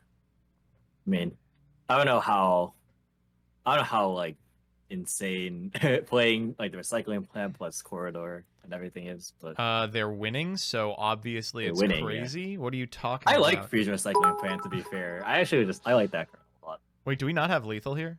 We've got to, right? Yeah, we can Fusion Recycling Plant for the poly from Grave. We can fuse these two off into a fucking rocket ride. That's still not lethal. Oh, but Lampsies makes it lethal. Maybe. Lampsies would make this 78, right? Yeah. But I guess you can just link one into the Meow Meow that you put back, right? Yeah. And then that's this game. Or we just make Rocket Ride into Meow Meow. We have two here, the Roxys and the Fancies. Oh, just the Fancies, yeah. That's still fine enough. Summon Lampsies, make Meow Meow. That's game. All right, and we are moving on to game 2. Let's make it happen. Okay, 84% of you think that Drytron is going to win. I just cannot fathom huffing that much copium. Listen, I like Drytron. I'm a big fan of Drytron, but I'm not that big of a fan of Drytron. I think there can be only one as good. I'm glad you think so. I think that really showcased that the card is completely fucking unfair. I can never get a read on how you actually feel about Drytron, because like on the one hand you've played it a bunch, but on the other hand you always complain about how bad it is. I legitimately think it's bad. I've played it, yeah, but I do not think it's a good deck. Joseph, we have successfully found the rulings for your quiz tomorrow. Uh-oh, a little concerned about that. What deck are you going to be quizzed on? Hero. Oh. We were talking about it, and it's like the problem with Hero is all the normal heroes that you play in Hero, they have like super straightforward rulings. They have like one line of text on them. But all the fucking dog shit heroes like Elemental Hero, I was gonna say, well, they just pick all the bad ones. Yeah, I'm gonna have to like Google like Elemental Hero Mudball Man rulings. Have you read old as fuck hero cards? I have, yeah. What are they quizzing you on? Twinks? Come on. Top 16 pie is missing Guru. What the fuck did Guru get? What? What of the ones that's in here is not actually in here? Is it Mech Knight? Well, anyways, we see Diviner plus Alpha. That's pretty good. Searching Ida 10. Oh, Mech bubbled. It was Guru. And hard opening Meteonus, even better. No, I can fix that in post. So we got a Ida 10 add back. We can go for Beatrice. Yeah, we couldn't do pacifist because once you have like know the pacifist rulings, you just know them. Oh yeah. This is interesting. I've heard some talk about cutting Beatrice because of the Ava thing. What do you think about that? Yes, no? I don't know if I don't really know if you would like deviate your combo lines that much. Yeah. Because like, what exactly would you be doing with the Diviner then? You know, making it into a Verte Anaconda, motherfucker. I suppose. Yeah. It's like Dragoon beats .png. I do like it here. I mean, we're seeing what it's going to be used for in the future here, like sending the third Drytron name so that Fafnir can send the fourth. Yeah, because I think you can't always rely on going into maybe a Fafnir first. Yep. And here it is, Nibiru or bust. Yeah. You know, you are out of hand traps from this position onward.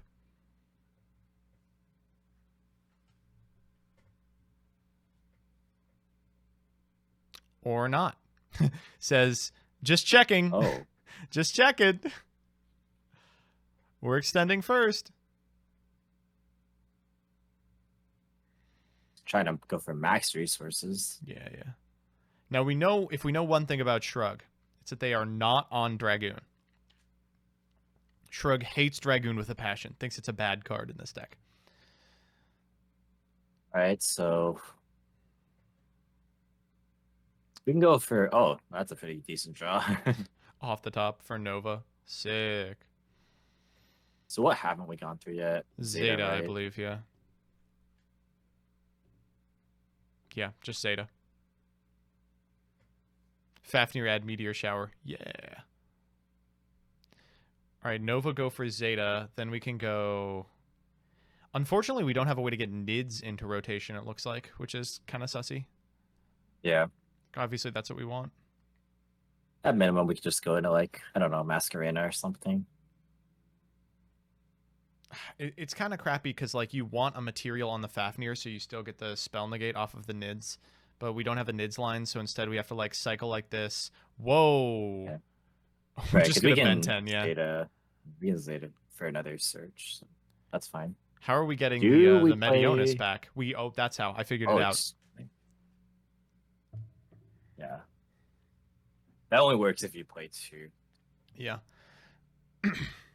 Get the Diviner for next turn. Now we can use second Meteonus to go into Herald. We can make Masquerena if we want. Then we can pass. Yeah. Well, in a different matchup, the Fafnir Eruption would be funny, but yeah, the field spell that is. This is still really good. I mean, and Link Haribo, sure. Cool.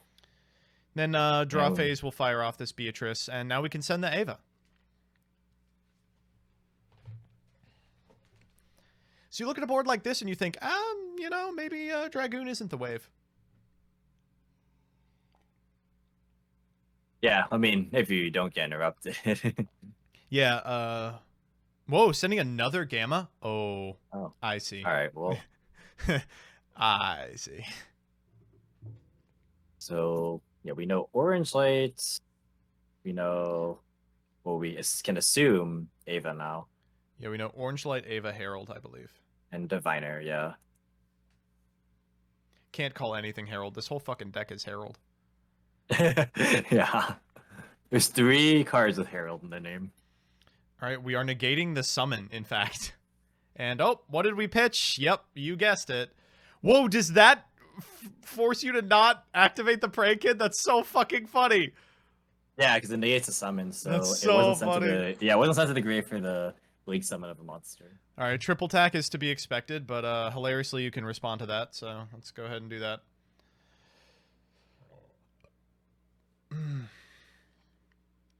Actually, yeah, there's 4 cards with Herald in the name. I forgot about Arclight. All right, there All we right, go. cool. And now it's time for game 3. Now it's time for that all-important game 3. Do we have any update about the other match? We don't.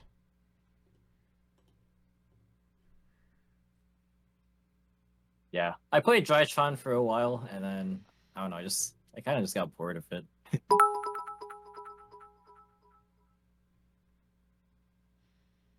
War Charts It's are one of thinking the 100. it's one of the less adaptable combo decks, I feel, like in recent memory. Like it's adaptable in the sense that like it has many routes to the same end board, but I feel like it dies to a lot of like, you know, like a wide variety of interruptions. Right.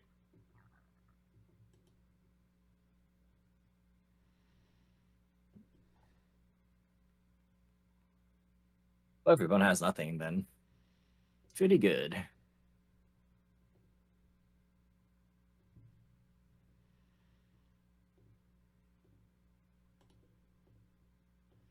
Oh yeah, one more thing about Nemesis Corridor, by the way. I actually saw some OCG combos using Cupid Pitch to search it because it also has 600 defense.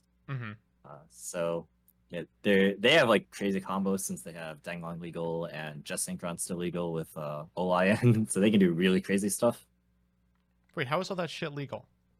I guess Max C is that format warping. Who would have? I guess. All right, here we go. Time for the all-important game 3. Normal dropsies, activate effect. Did we find the Ash? All comes down to this. Shrug, are you a good player or a bad player? You're a good player! All right, recycling plant. Let's go. The funny part about that one is like it plays around cross out because they're not fucking boarding into a True. Herald of the Orange Light. Show me the poly, baby. Please, recycling plant or poly. That works too. Recycling plant's funnier. Oh, okay. Okay, well, that's fine. You know, it's a boarded game. They could have stuff for Drytron. That was a pretty mids Herald. Oh, okay. I imagine this is going to be for 6. Yeah. If that's Teekboo, it sucks. What if it's Io? Check If it's IO, imagine. check the deck. It's not Io. Nope, it's not. Wow. Okay. So, everything you could ever want, huh? Literally, every single everything. card you could ever want. Just go. Yeah, I'm taking the top 6. Take the trick and let's do it. It's got to be Diviner. I mean, I guess the hand determines what it is. Yeah. This is a thinker for sure, though. Ooh, Nova. All right. I could see it. Now MGMFA punish them. Flip IO. Oh, there it is. Punished. Wow, actually was troll. Wait, that's crazy. You are cracked.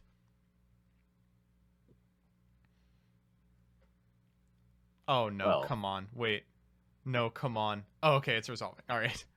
Oh, there is a window there. Okay. Nova. Ash. Well, it wouldn't be Prank Kid if it wasn't at least 2 count traps. What do you think the chances are that the last card in hand is a Prank Kid?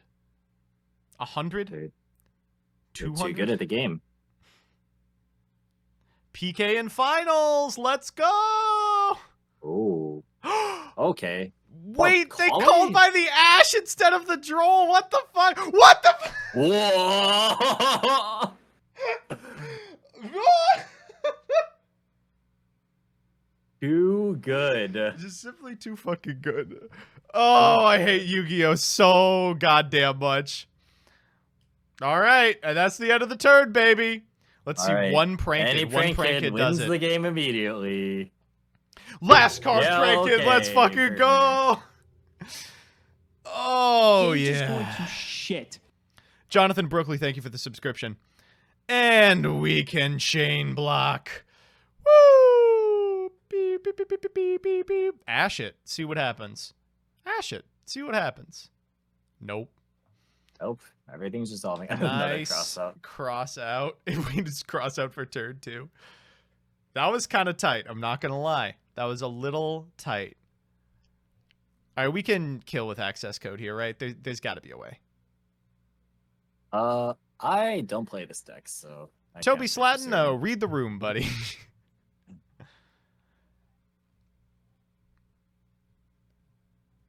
Pranks has really weird lines for lethal. I'm sure that they have one from here. What if you just go access code and then concede? How about that one? Gage is going to shit. I like that one a lot. War Charizard, thank you for the gifted sub.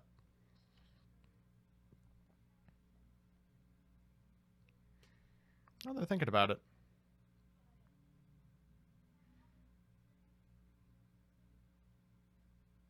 I mean, for what it's worth, your opponent's on 2 cards.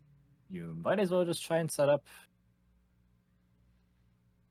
If you can't win this turn. Awesome. Second, Dodo. What is the purpose of that one, actually? I couldn't tell you. I guess to get Frank's engrave. What is that? You can Dodo tribute, add back. We can make like Butler. Or are we trying to are they going for like a long line that ends on Toad? Is that it? I don't know how they would do that. It would have to be Yeah. No, I do not know how they would do that. They would have to have a poly in hand, which we know they don't have. Yeah, typically they need poly for that, yeah.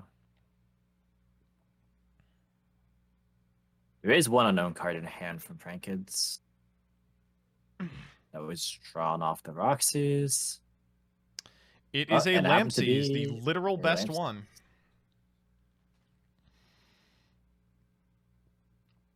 Wow. Now we just go for a whole bunch of damage and then add You know, stuff back. set up Battle Butler and pass. So shockingly, I don't think that this is if this is not the end of the game, Shrug might not be in the worst position. Yeah. They need Considering like that they need some fucking Drytron names like right now. Well, that's what I was gonna say, because considering they chose not to negate Droll with Call By, they probably didn't care. So either that means their hand is weak enough that like Droll wouldn't have affected anything, or they could have like made a push through the Droll. So either the hand's crazy or the hand's really terrible. All right, this is 7K. It's 500 off lethal. God, that's depressing.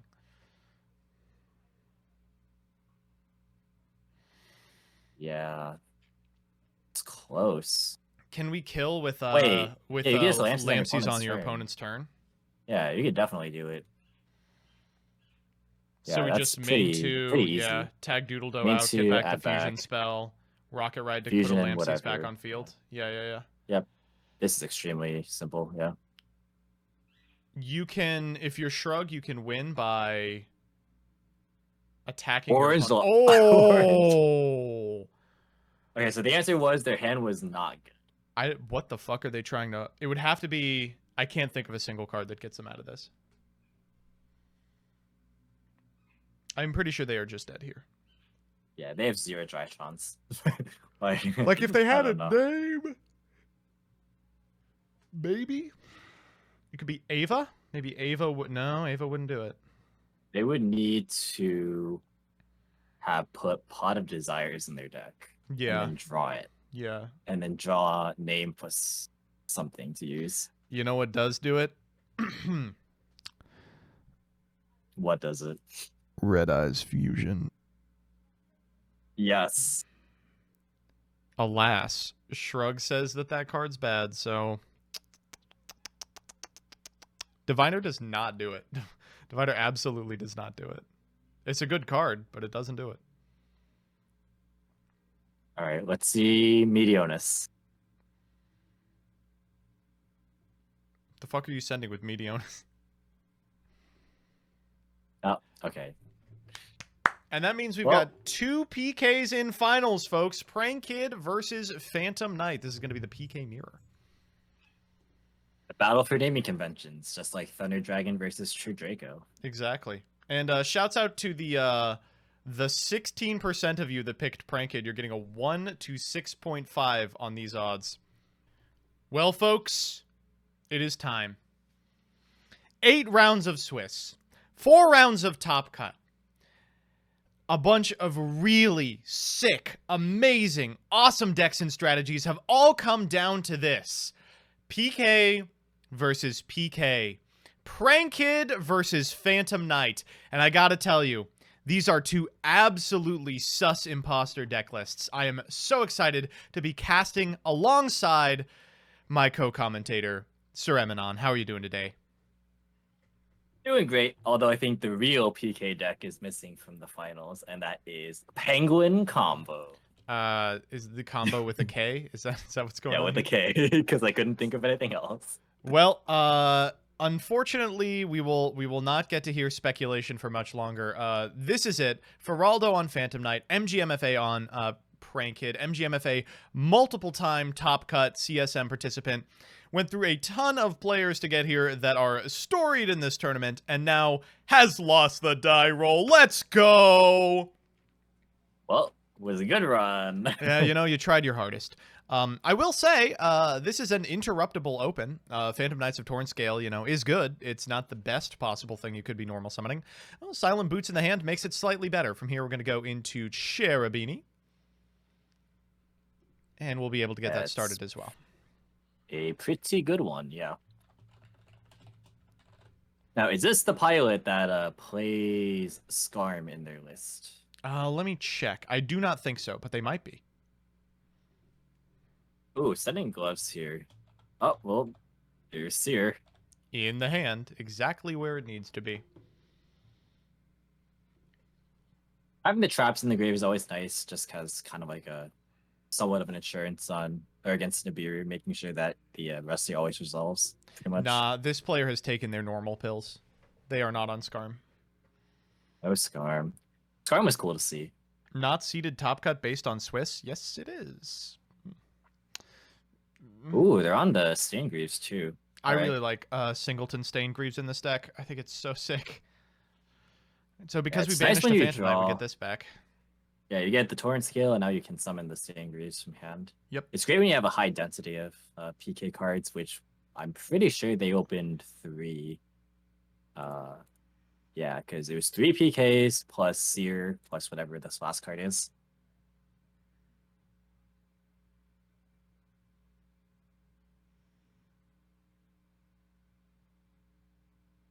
So we're gonna go for Levier here.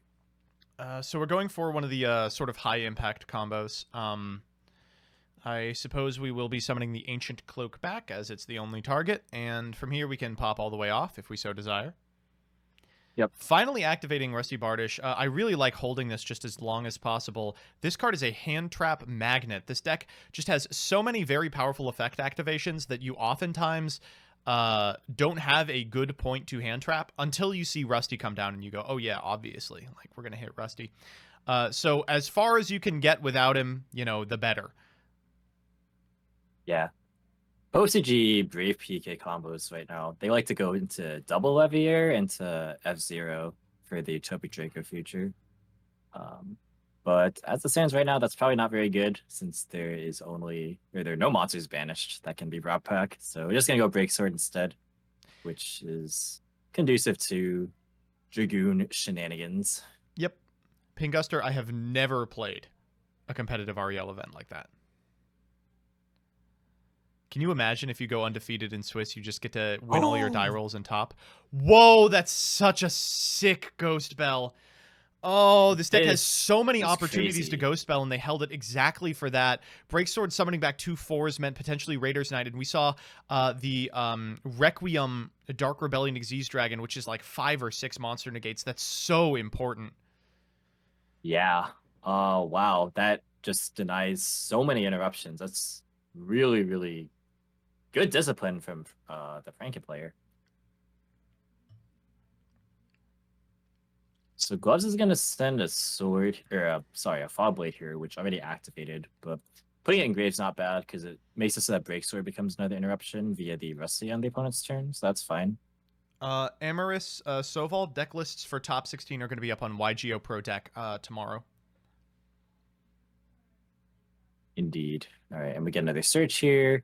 Whoa, that was so critical. Is that it? That was such a good Ghost Spell and Haunted Mansion that now they're forced to end on like double Fogblade Pass. That seems pretty sick. Ooh. Wait, so if they were on Link Spider, they could have gone Dragoon still. Let me check maybe if they not. are. They are. Oh wait, no, because they have a trap in Grave, so they can't activate the Brigandine. Oh, Right. wow, that's wild. Yeah, they shut it off. Yeah. Sent the wrong trap. I see. Yeah. Depending on if you play Wing or Sword, yeah, because like the Fogblades once per turn Right. on its Grave effect. Yeah. All right, let's try it out. One thing that's not very good against Prankid, Phantom Knights of Fogblade. Yep, you pretty much are only hitting Dodo with that card. You could try and I was gonna say you can try and maybe Fogblade to banish to bring back Breaksword to pop the fansies and hope that's good enough. Yeah, I don't hate Because then that. that would put them on Poly plus 2 kids, which is sort of with resource no setup intensive. Yeah.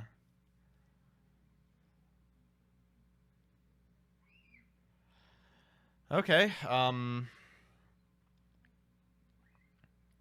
Nothing so far. Whatever it is, they're being very reserved about it, but I imagine you have to fire the Fogblade on Guldo. Yeah. It's like such a juicy target, and there's so few good ones. You're not going to get very many good opportunities to fire it, so right. You might as well.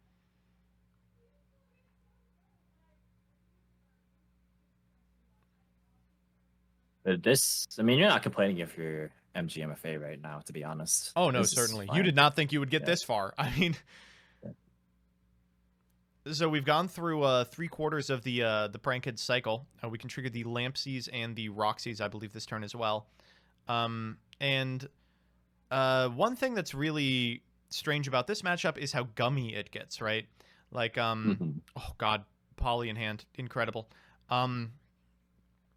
Certainly, Prankkids excels in matchups where opponents can't rebuild past Battle Butler, but this deck can very, very efficiently.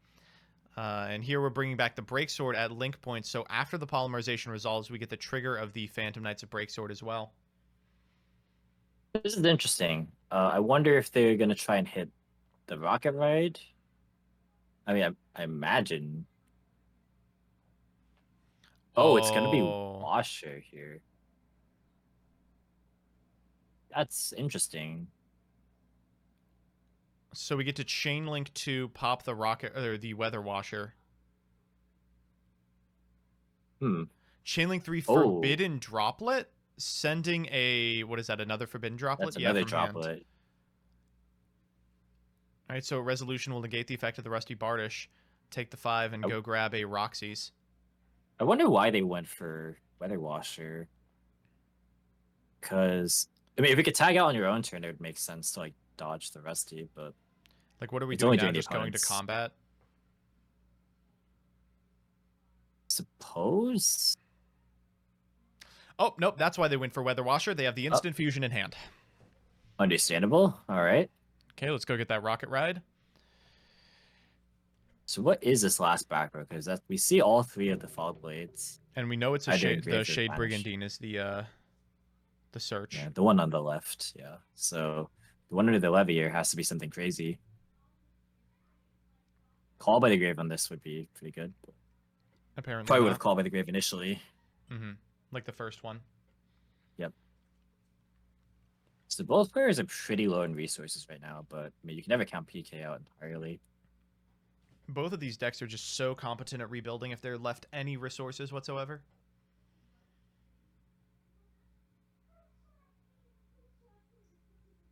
Oh, this is just such a PK intense match.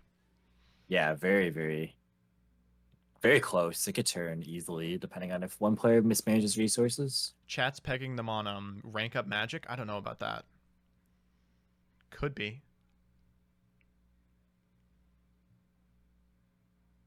Probably just a generic, like maybe a droplet.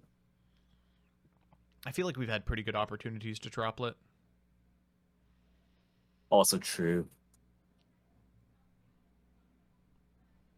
And MGMFA really in the tank on this one. This is a hard turn for sure. Heading back seems pretty good here. All right, we'll We were grab able to just everything. able to send Pandemonium earlier off of the fancies. So that's some more plays on the next opponent's turn.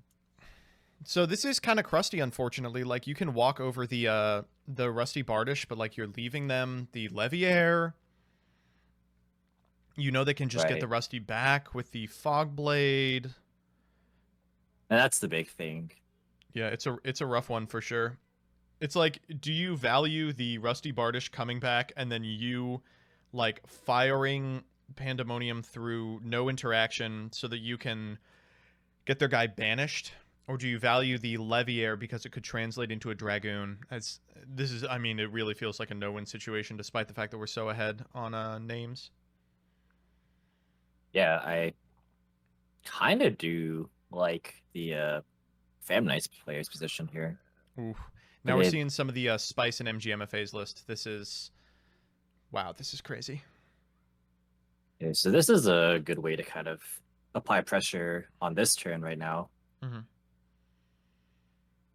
Then I can definitely clear the Leviair, plus whichever other thing you want to clear. Taking forever on this, though. Yeah, and you get a fair amount of follow-up, obviously, which is pretty critical in this matchup. So if you go Battle Butler, you trigger the Battle Butler, removing the Meowmoo. That's 3, 2, 5. That puts your opponent at... You can only banish Meow on the opponent's turn. Oh, that's unfortunate. Reading.png. Yeah.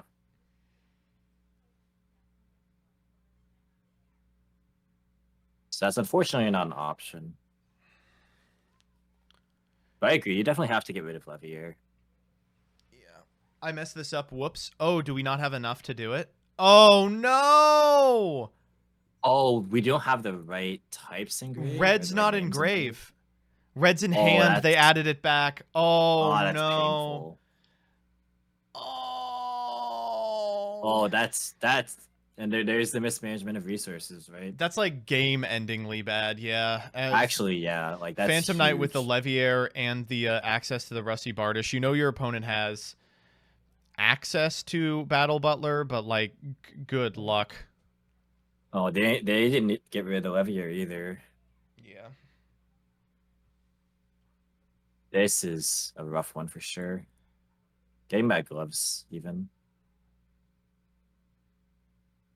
So like, you still can go in a Battle Butler because Washer. Yeah, you have to Washer to bring back what? Green red or green blue? Green blue, and then you literally have everything there because you don't have Thunder Dragon Fusion and Grave. So like, you're putting all your cards on the table. So I guess the line last turn would have been to make Verte with the green and the Roxy's, and then add back Roxy's off the... Yeah, adding back Roxy's off of the Doodle Doe would have done it, but... Yeah. Wow, that's rough. Although even that feels bad, because then you like completely just empty your grave. Right. Like, Washer doesn't get as much value. All right, saying, okay, tier scale has like an on-field effect. This is probably a good enough time. Yeah. And I imagine we have a second Break Sword in this extra deck. Yeah. So if that's the case, then that threatens lethal with Vader's Knight, right? So it's just a lot of pressure. Like, these pops are gonna have to pull their weights. Yeah. Because we haven't even used Fog Blade yet to bring back Rusty. Have not used Fog Blade. We do not know what this unknown set is. I'm very curious about that one. We're about to clean out the Grave of Traps. Not that it matters. This has been set for a turn as well. We have like extension. Like, this is going to be a rough one. For sure. Yeah. Ooh. Chat is getting a ton of mileage out of the fact that both these decks are named PK. I know, I've been like just watching. They've all been making the same joke for the last 10 minutes. Really original. I like it.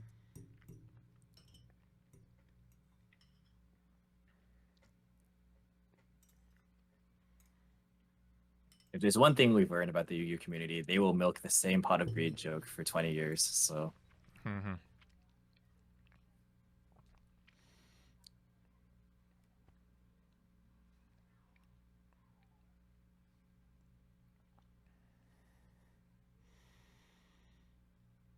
All right, there is the sick board wipe.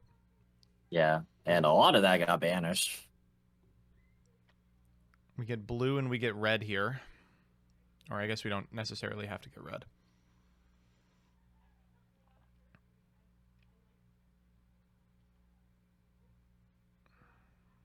Frankie can survive like maybe 2 more turns, then I think the game flips back in their favor. Because this is the last Fog Blade. And then whenever this Rusty leaves the field, it's getting banished. Right. So would you consider just like firing Butler again here? Maybe, but like at the same time, what are they even like sending that they don't really have access to, you know? Yeah. I just want it banished. All right, they're going for Rusty. He says whatever. Well, now I'm actually shocked that we have a trap card still in deck. It's got to be Wing, right? It could be the sword or the wing or or the rum.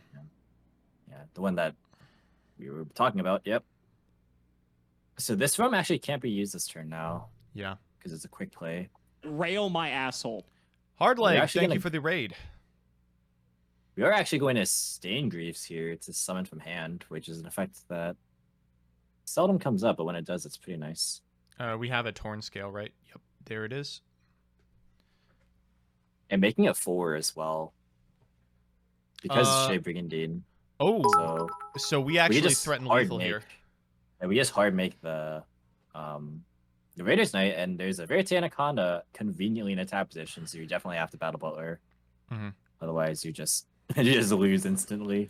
War Charizard, thank you for the 1,000. At the end of the day, PK might win. We will all learn a valuable lesson to never judge a book by its cover.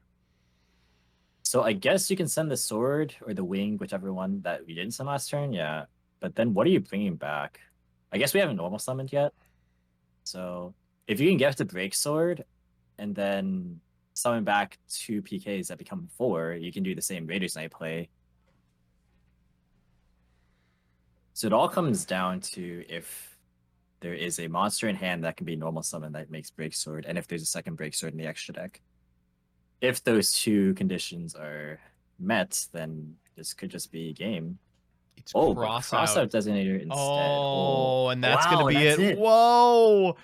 Wow, I thought that Bunglaroni was going to cost Prankid the game, but nope. It was good. 2 Regekis, good enough. Yeah, good enough. And I thought that, it would require maybe like 2 more turns for Prankits to get back into the game, but no, it was just that turn straight up. I did not expect the game to turn that quickly in terms of tempo, but there we go.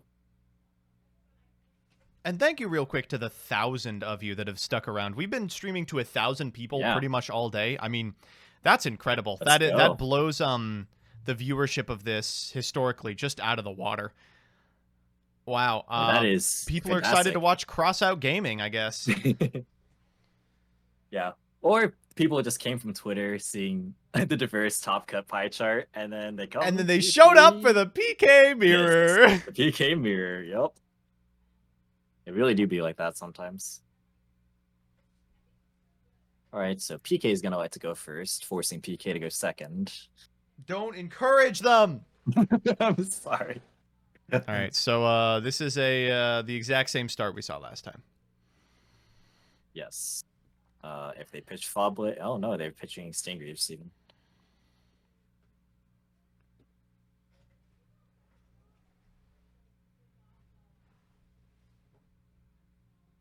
Literally, it is the very exact similar same start. looking. Yeah, it's just Stingreaves engraved instead of Ancient Cloak.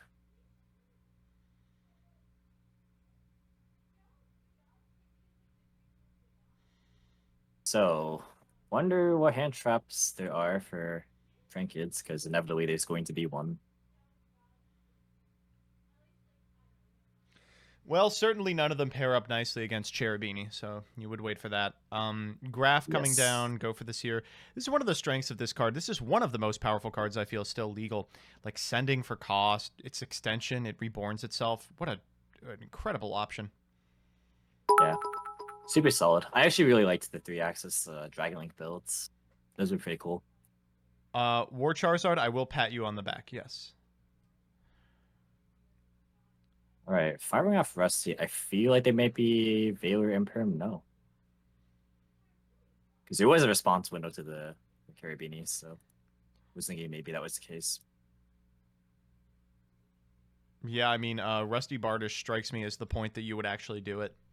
It could be like a Nibiru, which you just wait until the absolute bitter end. This thing does not access any negates. Yep. At minimum, we didn't hard draw Seer this time, so we actually get the extra body to help make Verite Anaconda in case things go bad, like another Ghost Bell. Mm-hmm. Fogblade here, going to grab the Torn, or the Ragged Gloves. We can, if we so desire, trigger these Torn Scale here, which we do. Yep, we can also access Levier if we want to like banish the boots. We don't have Ancient Cloak access though, but that's not really that needed since we already went through Silent Boots. We can just go straight into Break Sword as well, that works. And of course, this is the extremely based effect to pop itself. Chaining to the effect of the Ragged Gloves, giving it 1,000 attack. We'll trigger the effect of the Break Sword, bringing back these two as 4s. And back when people would just go for like Evil Swarm Nightmare or something. Oh, God, we were really hurting. Those are the days. I really do like that card. It's just sometimes it has it's its just place. Not. Yeah. Sometimes it's great, like against Pendulum, and then other times not so much. All right, this is pretty good. We can use that to get pretty much whatever we want. Another Fog Blade if we so desire. We can actually activate the set Shadebrig this time because we've cleaned the graveyard correctly. And we do have a Link Spider, so if you like, we can go into Verite Anaconda. There is a Dark Lock, right, in the Phantom Knights of Breaksword, so we actually can't make we can't make Verite using Link Spider. Right, yeah, and I wonder if they forgot about that. Uh-oh. So you might have to burn your Revive Yeah. instead, which is not ideal. But it does do the job. Yeah, it's fine enough. They also likely just straight up hard drew the rank up spell because they searched Fogblade and set Brigandine. All right, So how many vanillas in the hand? Let's see. 2. All right, no, it's not 2. It has to be 0 then. And no Nibiru either. Isn't worthwhile. All right. And it is 0. Okay. So a little bit awkward with the Shea Brigandine there, but ended up working out decently fine. All right, Cosmic draw phase. Here. Oh, wow! We're going for it blind. It looks like we did hit because otherwise you would never Dragoon. Yeah. And no Forbidden Droplet to follow it up. Maybe it's 2. Second Cosmic one time. No. Nah. Well, you got the Dragoon out of the way. And if you like you draw the field spell, you can chain block from the Dark Requiem, but on normal we'll go for you just pop Magic Force. Yeah. Hate that you can banish Dark Magician. Very silly. Yeah. Down comes. I really liked that when IDP was like super popular, but not so much nowadays. All right, let's see. I don't know. Has to be Poly. It has to be Poly and normal. Even then, it doesn't. Poly and really 2 kids. Matter.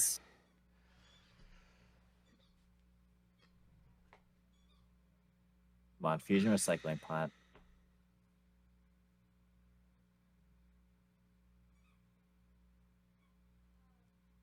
Oh, is that really just gonna be how this goes for game 2?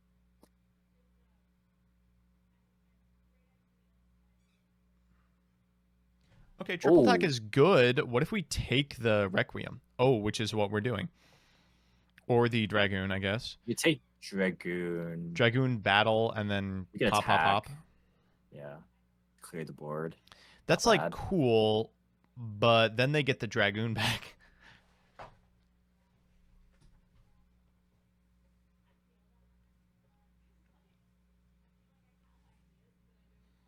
I guess you could activate it. Well, this only works if you don't want to use your battle phase. You want to just do everything in main phase 1 and potentially have a way to game your opponent. But that I seems guess kind of if difficult. it's poly 2 kids, you could still game your Yeah. opponent from here. But That's it's got to like be the exact exactly that, three card. yeah.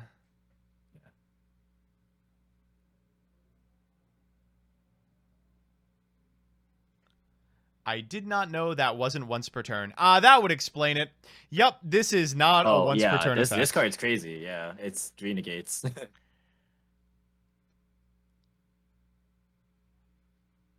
Yeah, so now you're in a bit of a predicament. Because, like, if your hand doesn't accommodate a way to facilitate lethal, then you might as well just Then gone you are into dead, battle yeah. phase. You might as well just gone to battle phase, clear everything. Or, clear the Rec Room, then clear everything main phase 2. Even so, I don't think we have a really good way to get rid of the Dragoon either. Like, it is going back to our opponent, and we are losing the game if that happens. Yeah, we really need to get rid of it somehow.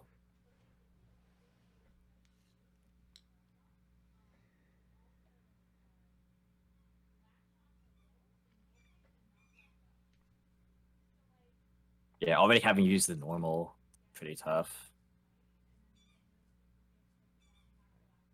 Could have used Dragoon to negate the Requiem. Nope, Dragoon has already No. activated this turn.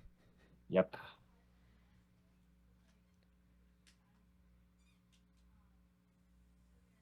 Rough position for sure. Because if you can't clear, like even if you do clear the board, like it's not looking good. But if the dream goes back to your opponent, you just instantly lose on the spot. I think they're thinking, but realistically, I have no idea what you would do.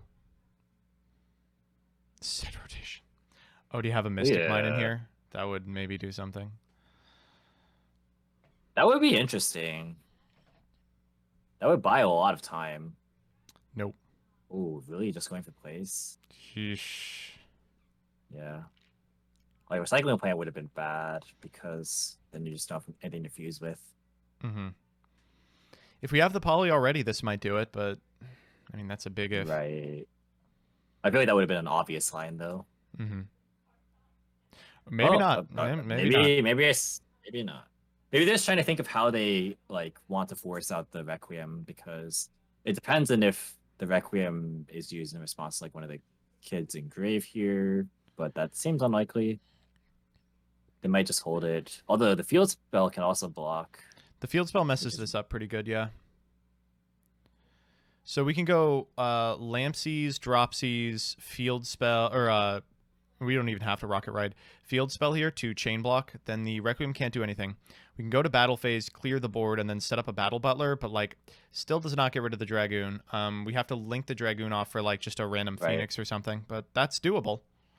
Yeah. I mean, also there's Verity Anaconda, right? Which is pretty good. As a generic way to clear off and get value off of it still. Also, this thing's massive now, 45. So actually, that matters because there's a Verite sitting on this board here that's 500 attack. Wait, hold the fuck up. Is this the end This of the game? could very well be game. So if we go into Bow Bark and just don't activate the effect, is that lethal? No way. 14 plus 4. Oh my god. It's pretty close. So close. Wait, it's actually pretty close. We Wait. have to block again because we summoned a can... Link monster. 2 effects on this field spell here. Sending Pandemonium to summon. Who are we missing? Lampsies. Oh, that's game. Yo, wait. It totally is. Oh my god. Grandkids Place. What? OP. I can't believe it. 35 over the Dark Requiem is 1,000. Oh Oh, Fogblade Oh. onto Verte! Oh, and yep, yeah, yes. Good play, good play. Wow, extremely smart. Heads up, very heads up. I've seen this happen where like people could Fog Blade their own cards, but they kind of just forget the fact that you probably can't target them for attacks. Yo, that's really wild. All right, 16 here. Second main, we can Rocket Ride. We are not locked yet. Yeah, we're not locked at all. Yeah, we have a lot of plays to make in main phase 2. Wow, MGMFA is playing out of their mind. I mean, misreading the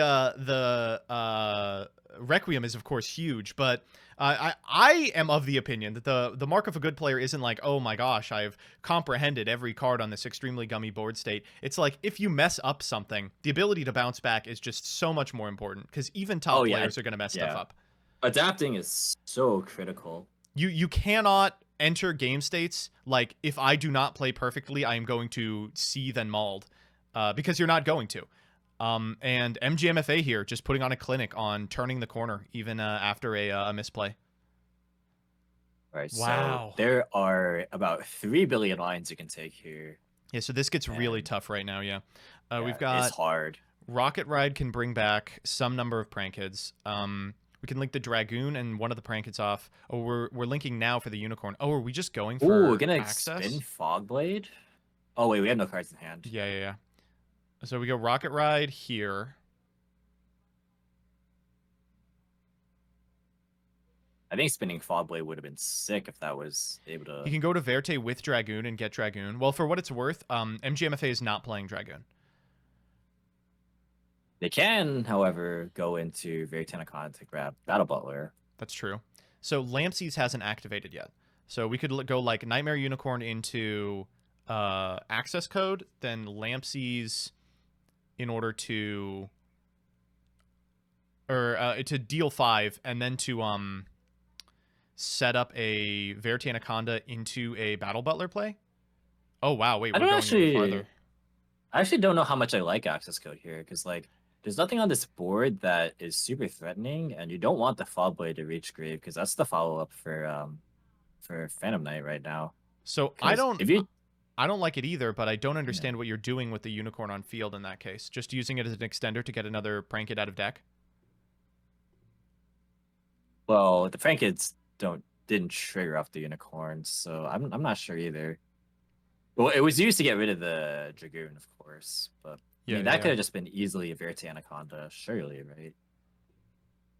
Yeah, I'm actually surprised that Verte did not make an appearance here. But we do have access to Battle Butler. I do kind of like this scenario where like they just don't do anything about the Verite Anaconda, and they're like, this is your job to clear. Like, keeping the Fogblade out of your graveyard is a net good for me. I don't think they have... Wait, let me check that graveyard again real quick. Their extension is really light from grave. Yeah, that's what I was saying. Like, that is the only thing. Like, if you take that away... you've got to be kidding me. You off the top! Sometimes you're just the greatest player of all time. All right, tour guide for tour guide, yada, yada, yada. Does not really matter. You're still going to be able to make a link play with Verite Anaconda, which gets the Fogblade into the graveyard, which does everything. Yeah, you can also, like, Break Sword, Pop Hero, and Fogblade, and, like, threaten the Pandemonium at the same time, and, like, if they fire it on summon, then it's like really awkward. Oh wow, this is a super strange Pandemonium. Do we have the Meowmoo in graveyard? We must, right? Yeah. I think we do. We don't. Wait. Wow, we do not. We don't. Right, we never went into it. Oh. So we only have the one pop here, and that's a huge problem. Yeah, it's one pop that is going to put Fogblade back into grave. Oh, wow. We're Chainlink 5 Appoing. Or Battle Butlering in fear of Appo. Kind of have to. All right, what are we sending here? Place. We're going to go Dropsies, Lampsies, Roxies. But now, I mean, if you are the Phantom Knight player, you've got Fogblade, you've got Rusty Bardish. Just a question of if you can get it out. Let's see the last card in hand go spell. Man, this is rough. Because Torrent Scales comes back here, and then you can add off add off the Silent Boots pitch fodder for the Torrent Scale. Do we have a Silent Boots in grave? You can get it with the Rusty if it's not there already. Yeah.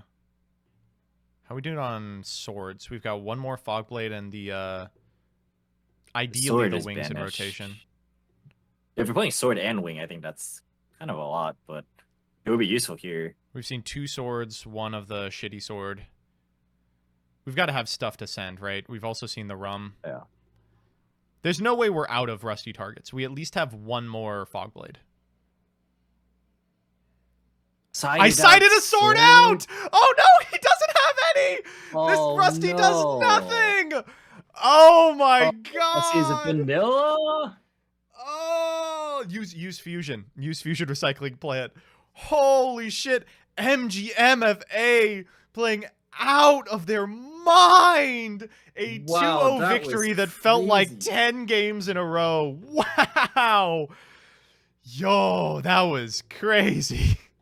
That was incredible, and that goes to show, the power of just implementing polymerization into the build to be able to just play passive interruption, as well as to be able to help follow up when your Meow Meow is not available to you, whether it be turn 1 due to disruption or afterwards. And MGMFA just putting on a clinic. Wow. I mean, I won't lie, I was a little miffed that finals was going to be 2 normal decks after our top 8 had so much nonsense in it. I could not have asked for a more skill-intensive final of both players showing not only like insane discipline, like really creative lines, but also the ability to, on a misplay, bounce back. And MGMFA just, wow, really knows that deck.